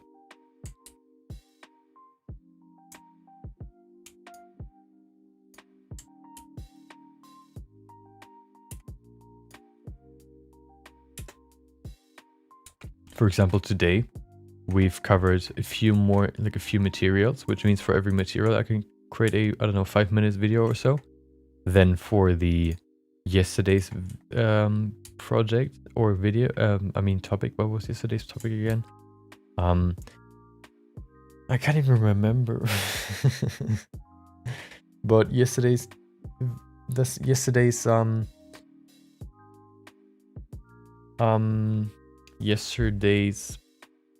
topic can be a video. Today, every material that we've covered can be a material. Can be a topic, and then also every, like the list will be a video. So if you don't want to scroll or watch the uncut version, you can just watch the edited version as well. Kind of want to make my, every time I create content, or I think about what I want to create in terms of content, I basically think about myself. Not only what I want to learn more about, or what I want to, share my knowledge about, but also what maybe I would have wanted to have on YouTube, which isn't really there yet. There is not really somebody that covers character modeling, really, or realistic human sculpting. That doesn't really exist on YouTube. So how to sculpt a realistic nose? It exists, but it's actually pretty rare. There's more stylized stuff than realistic stuff. So this is actually kind of like a topic that isn't really covered by anybody, which kind of surprised me when I looked into it. It is covered by other, I guess, by tutorials about other programs like ZBrush mostly. So tutorials about a realistic looking nose you could find a lot for like ZBrush. But if you of course want to learn Blender, you don't want to learn Blender through ZBrush. I mean, the techniques used to create a nose is the same, or the workflow in Blender or in ZBrush, but people will still, if they use Blender, of course, search for Blender as a term. They're not gonna say, okay, well, I want to learn how to sculpt a nose in Blender. Well, let me look up ZBrush how to sculpt a nose. That's probably not gonna happen. So yeah, stuff like that is what I want to cover in the near future, maybe. Also, I want to create more content for beginners to, just make it easier in the beginning. Create the content that I maybe was missing when I started.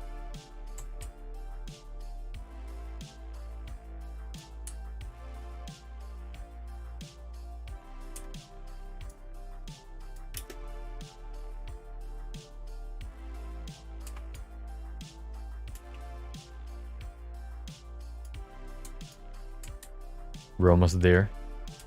Almost took us half an hour. That's just how it is sometimes, I guess. What is that? What are you doing?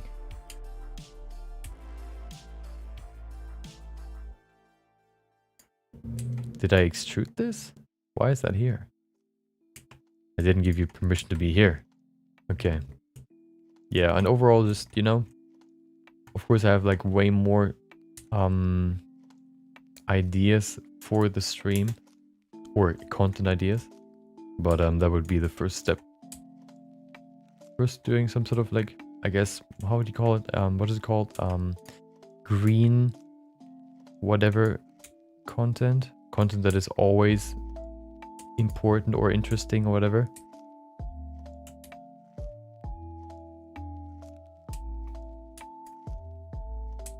You know, tutorials can always be useful. Oh yeah, the transition that we've done yesterday, the seamless transition. I've looked into motion design and there weren't really any Blender motion design tutorials.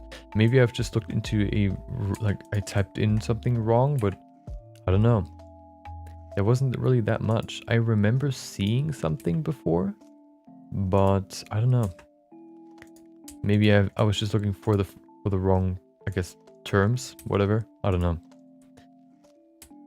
I don't know. I just know nothing.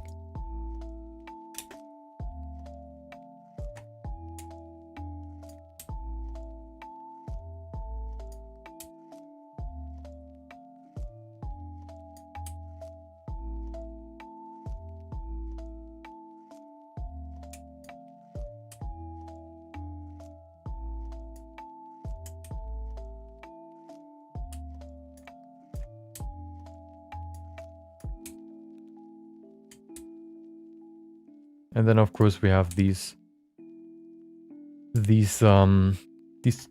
projects as well, just like small projects to maybe inspire or just to, I guess, share my workflow. Of course, myself to get better. I don't only, I guess, stream to I guess, create content. I also do it to learn more myself. So I don't really only do stuff like, oh well, how I did this, how I did that, how I would approach this, but also stuff like, oh well, I want to learn more about that. Come learn with me. Let's go in here and learn more about, I don't know, motion design or animation, or let's practice animation. Let's, you know, stuff like that.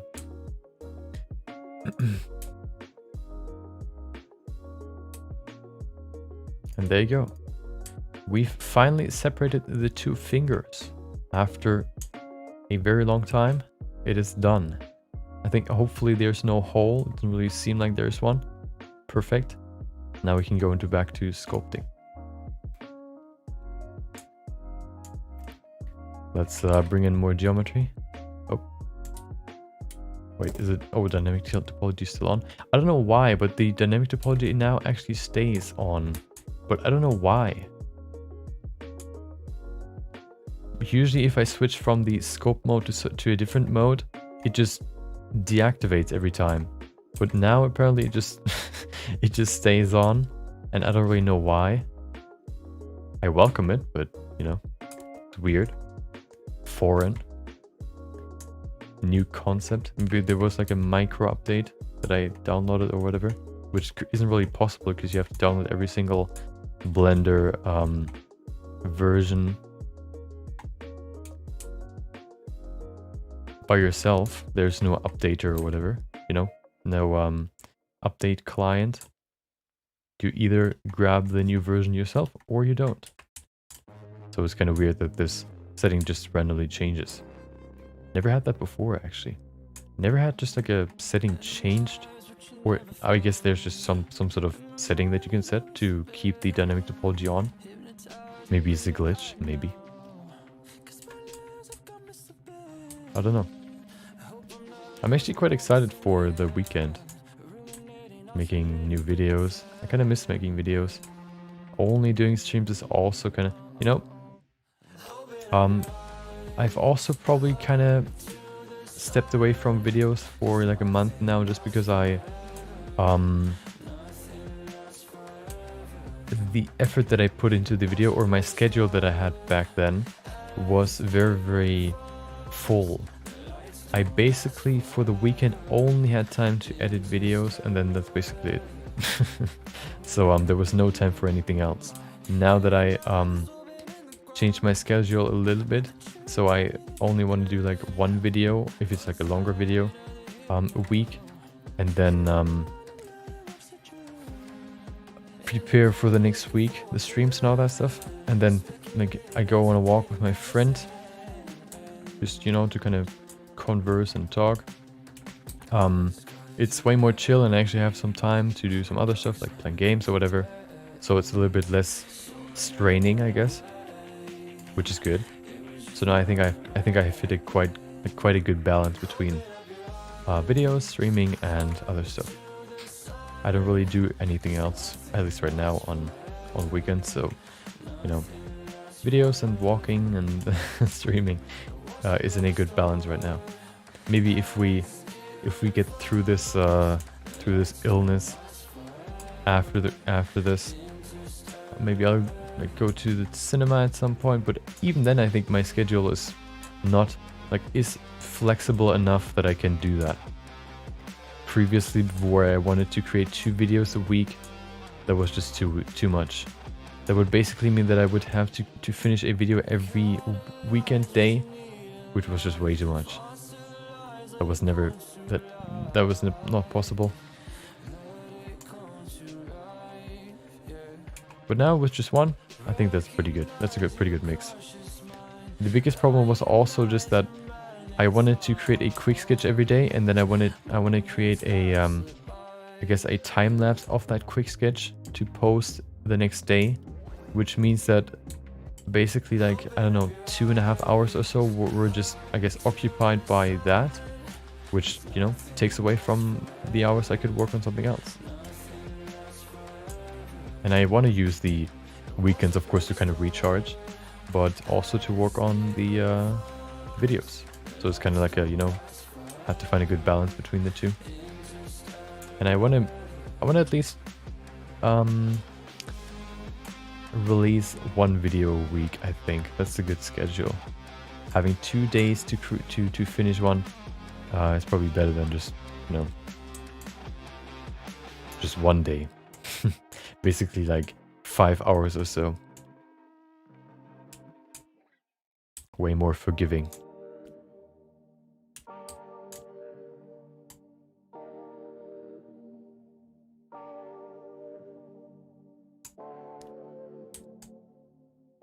Maybe this week I can create a few more, so I can maybe publish 2 this next week and then 2 the next week. I don't know, maybe I'll create some sort of, you know, fallback, or what do you call it, like a save. If I don't do one, then later at some point I still have a few that I can upload, or that will be published in that week where I don't have any.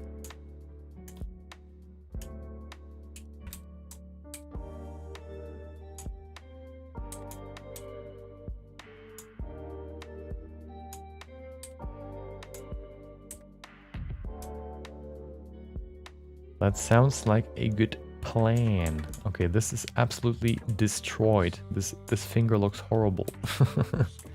Let's fix it. What did I do here? This looks so weird now.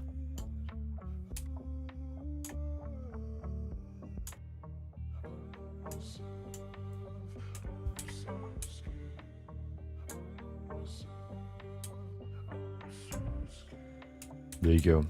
Okay. This looks better now. Not perfect, but better. So actually we only finished the finger. We're only gonna finish the fingers today, which is of course kind of, you know, lacking. But I mean, sometimes you just overestimate how much you can do in I guess, in the amount of time that you have. Especially when it comes to sculpting. I don't know, maybe I'm just slow. Or maybe I just overestimate or underestimate the time that it takes. So maybe if I have some more time on the weekend, maybe I'll stream some more of this. Maybe. We'll see. Depends on the plans.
Yeah, I think maybe one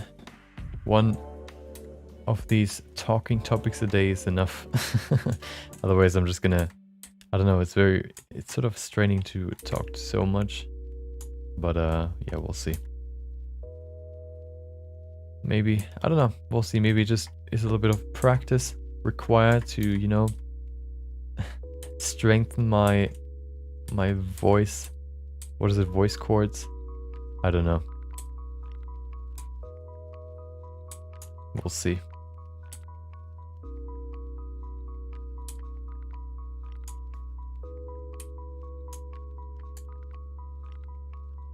Okay, that's definitely better than before. It's still rotated, so we have to kind of make this smoother.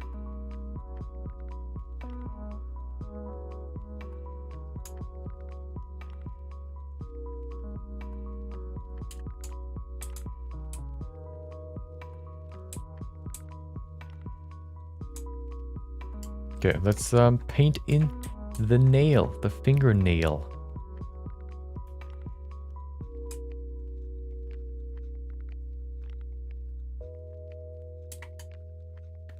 Drawing it in first, and then using the good old mask to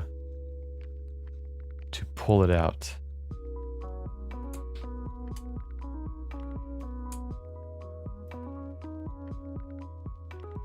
There you go. Then we invert it and we grab it and pull it out. Zip. There you go. That's probably too, I mean, that's long enough. I'm gonna make it sharper, so I'm gonna smooth it right here. There you go.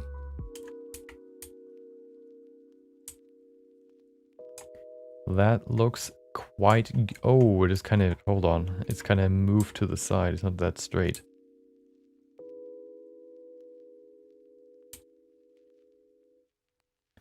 That's better now.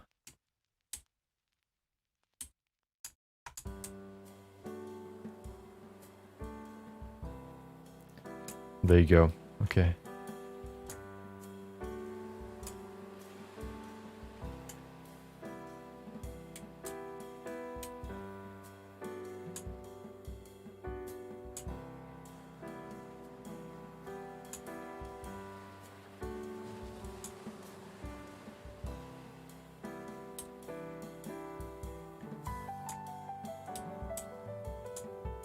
There you go.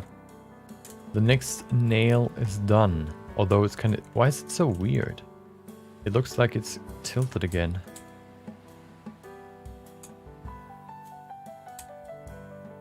There you go. That's better.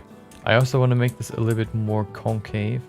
So I'm going to bring in some more volume over here. There you go. Okay.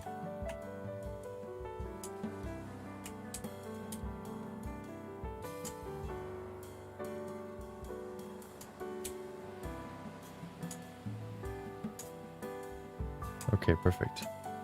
Let's finish these fingers. I actually have a new technique for hair that I want to try. I don't think we can get there today, but maybe over the weekend. We'll see. we'll see what events will emerge.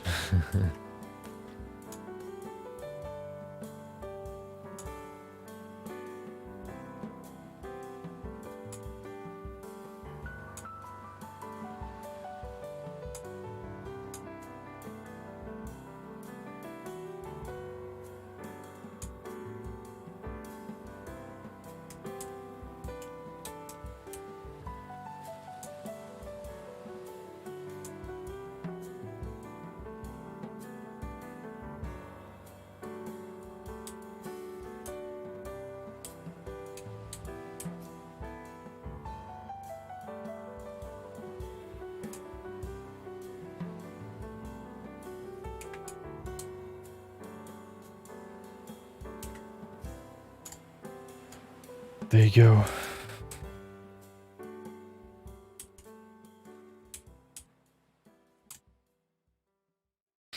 Okay, let's do the next finger. This one looks kind of distorted. Let's fix that real quick. There you go. It's too long, I think. Let's fix the length. We're gonna make a quick mask to only move this finger. I also have to include this part here. Yeah, I had to patch these, I guess, these connections on a few, in a few, you know, parts. These fingers were connected even to the palm. So what I had to do is I had to do the same procedure that I've done for like this huge connection that we just fixed. I had to do the same for some other areas as well, which were not that big, so it wasn't like this huge deal, but it's still annoying, so, you know, feel bad for me. But I mean, it's all just to make it look better, so I'm not complaining too much, okay? Still complaining, but not too much. At least, I mean, like, I make myself do it, so I can't complain, really. I could also just say, you know, who cares, but nope, I want to make it look better. Sometimes that includes removing these weird connections, because these fingers are so too close together and the remesh modifier doesn't know what to do, and it just connects them.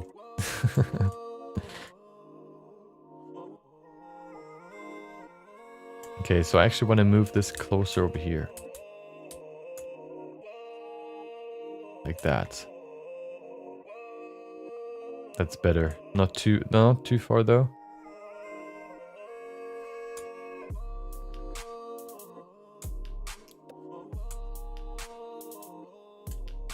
Yeah, I think that's okay. Let's adjust the finger. First of all, I'm going to smooth this, and then I move to over here.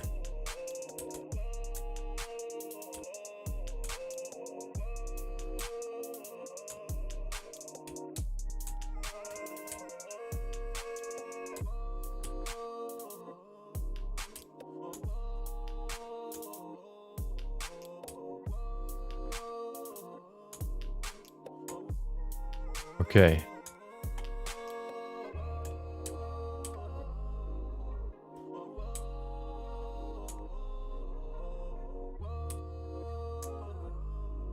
Okay, perfect. Let's go to this part here. I think that's kind of distorted now. I have to move this over here a little bit more. You know, the tendon is kind of it's slipped, or it's kind of in an S curve, which isn't that natural, believe it or not. So yeah, I'm gonna just fix that real quick, and then we have I mean, overall it looks okay, I think. Maybe this part is a little bit too sharp. Can smooth it out a little bit. There you go. Okay, so let's put in the fingernail.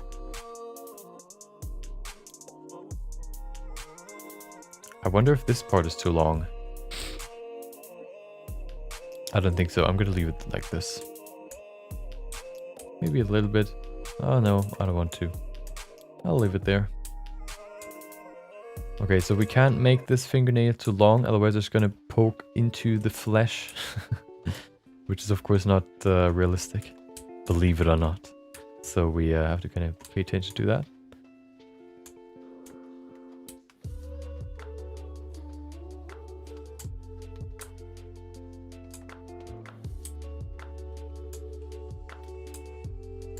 Okay, let's paint in the fingernail.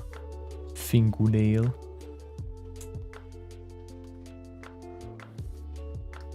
There you go.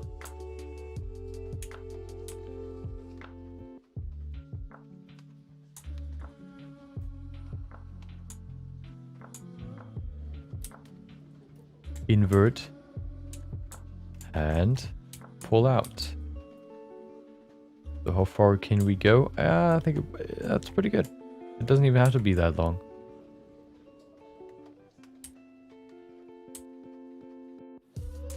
There you go. Look at that. Isn't that a beautiful fingernail? You can't even conceive this beauty. There you go. I don't know if conceive is the right word. Is that even a word? Hold on. Let me see if that's a word. Conceive. Okay, well. Oh yeah, kind of. It could fit, maybe, if you know, if you want to.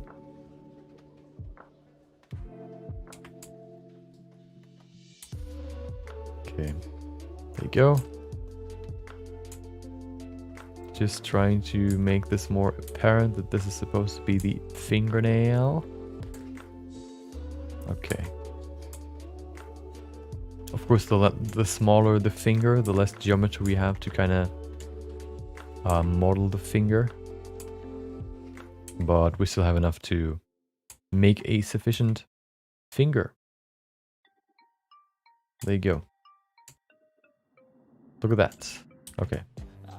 Oh, that's too much smoothing. I'm just gonna leave it like this. Or, just a little bit over there. Perfect. Okay. Let's do the last one. And then we need the thumb as well. Okay. So 2 more.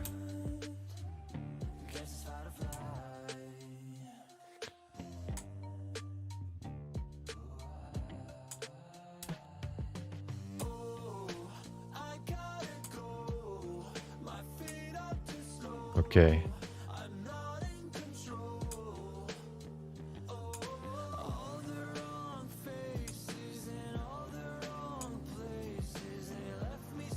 Lag. Okay. Thank you, Blender. I appreciate it. Not. Okay, so.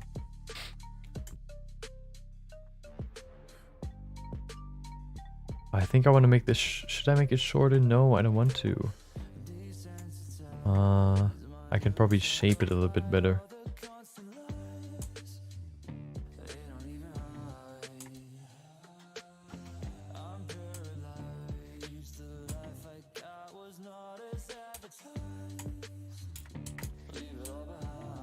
There you go.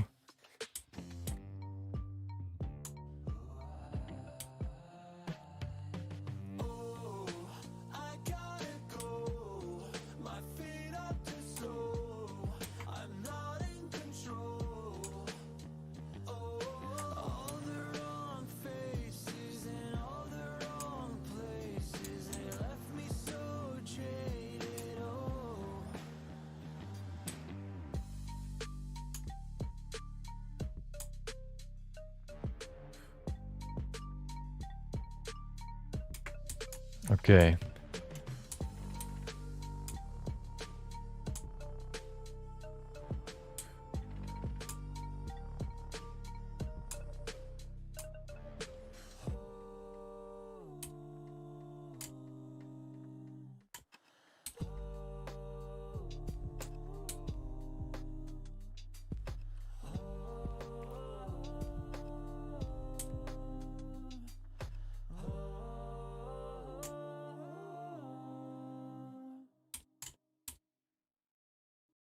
There you go.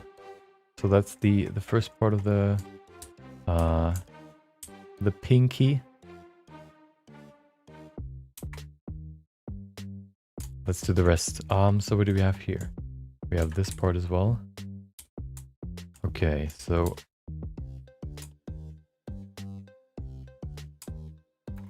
I think I want to make this knuckle a little bit more apparent.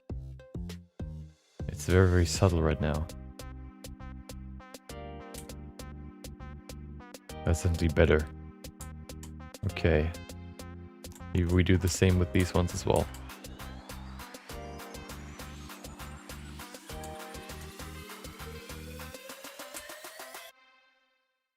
Smoothing it out in the end. There you go. Do the same with this one.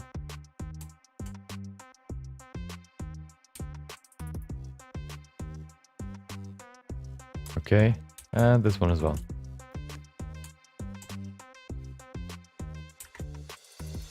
Perfect. Oh, that's quite, that's too strong.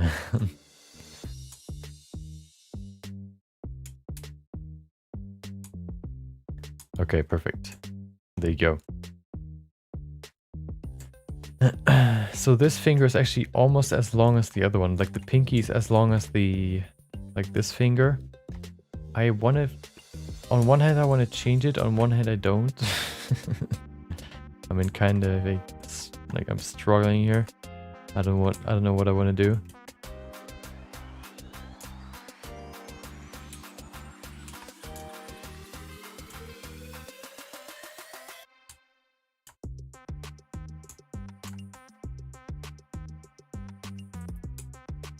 Let's do it. Let's change it. Just a little bit. I mean, the perspective doesn't really give away the length necessarily, but I don't know. I kind of want to, I don't know. It just feels bad.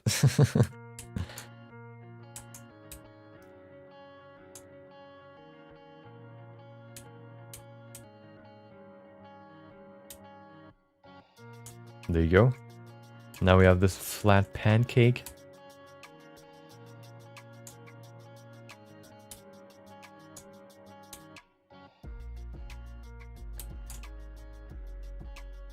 Okay.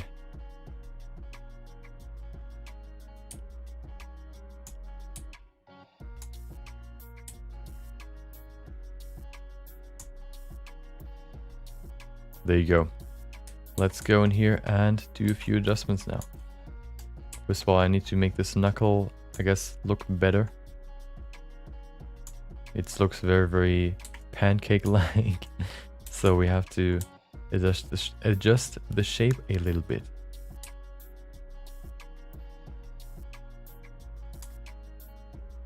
That looks okay. This one actually looks quite good. Well developed. This fella right here. There you go. Okay. Let's finish this part here. This crease.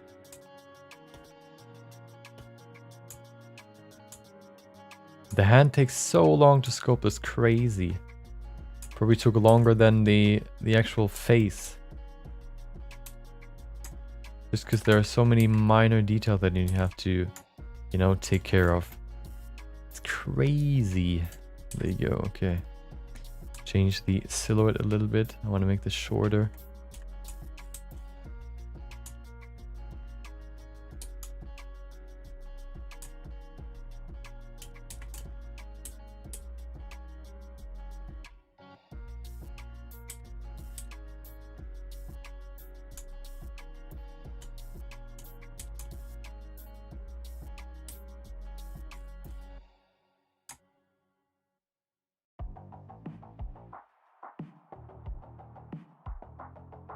Okay, let's paint in, I mean, sculpt in the nail.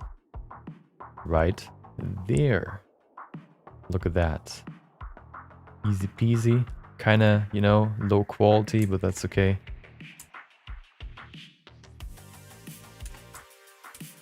That is perfectly okay. We don't have to make it, you know, insanely high, give it insanely high fidelity. Oh, we can actually not pull this out too much. We'll see how far we can go. Oh, that's enough. We don't have to go too far. Yeah, that's good.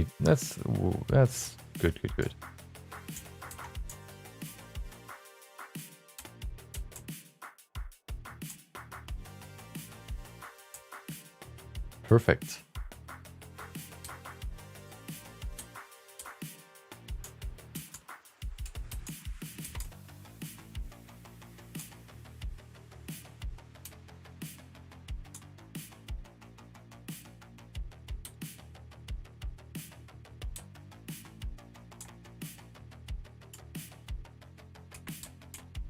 Let's do the fingernail, and then the only finger that is missing is the thumb.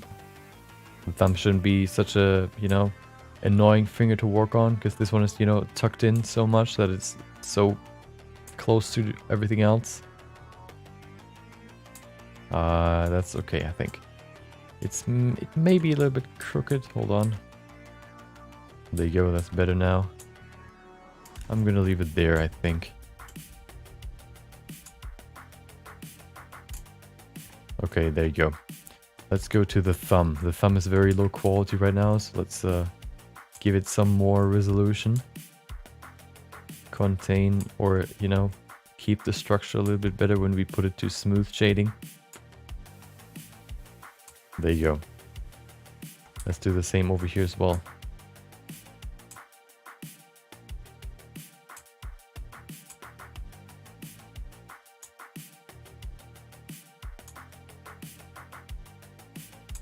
Okay, let's work on the thumb. The thumb is quite, I think, long, so we're gonna make it a little bit shorter, not too much. Just like that, perfect. Scale it, smooth it a little bit. There you go. We also want to make it a little bit flatter. Okay. Let's paint in the fingernail. Oh, before we do that, I actually want to move this out a little bit. There you go. Let's paint in the fingernail.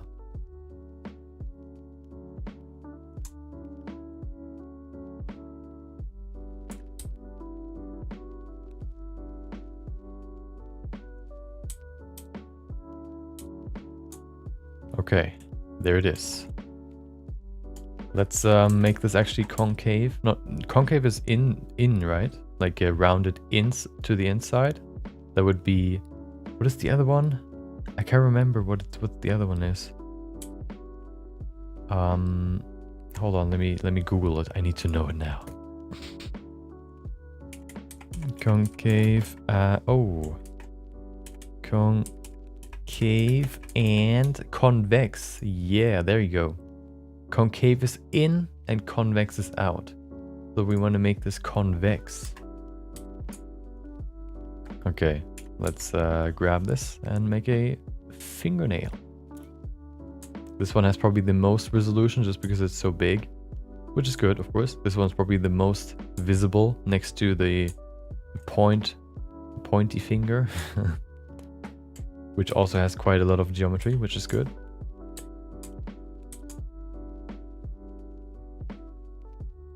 There you go. Give it a nice curve.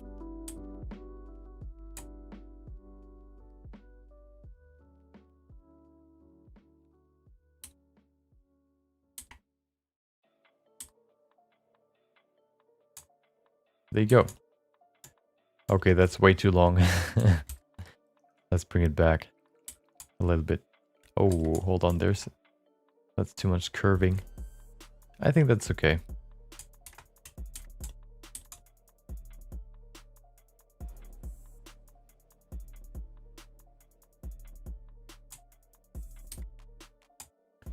There you go. That looks pretty good. Let's make this lower part a little bit more. Adjust it a little bit to finish the look. And then we're done with the fingers. Finally. Fingers are so annoying. Okay, there you go. Perfect. Let's go to layout. There you go. Those are the hands. So the next part that we would have to do would probably be the body. The body and then some clothing as well. Yeah, clothing would be the next part. We can actually, oh, hold on. I'm gonna just fix the body real quick. We don't really have to do too much because, you know, there's not, you can't really see the body in the end. So the only real thing we're gonna see in the end might be the shoulders slightly. So we don't have to care about it that much. Of course, 100 is way too much. Let's set it to 25. No, 20 was it, right? 20. There you go. And kind of adjust the shapes. There you go.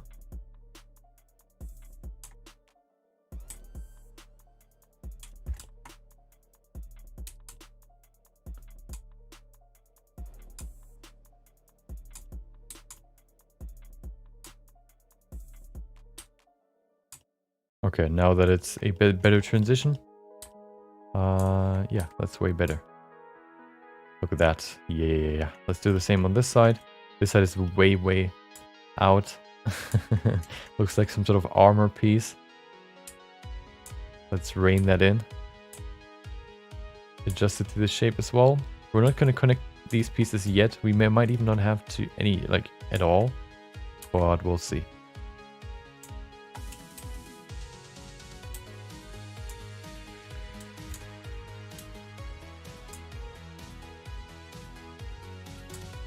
There you go. Look at that. Easy. So that's the shoulder. I actually want to move the shoulder a little bit more in. Like that. Yeah.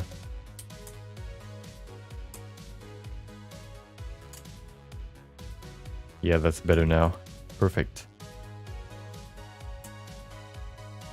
We could probably give it some more detail if we want to, but I think that's okay so far. The next part would be to sculpt some clothing. Which would include some wrinkles on this piece actually, which would be pretty interesting. That could be a topic in itself, maybe. Like cloth sculpting. But that's the new state. So we have a pretty detailed face. We have pretty detailed fingers. So the next part would be to... Oh, we can bring back these sticks now. What is the sphere? Oh, the hand. I mean the thingy. Okay, perfect. Yeah, so the next part would be to, I guess, detail the hair a little bit more. And also...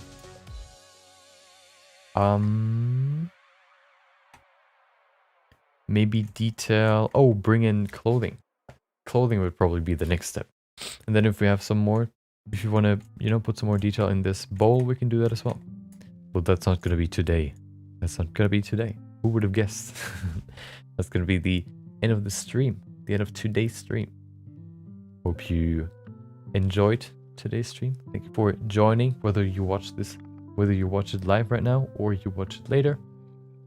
Hopefully I was able to maybe entertain you. Maybe you learned something new. Maybe you learned a new technique or whatever.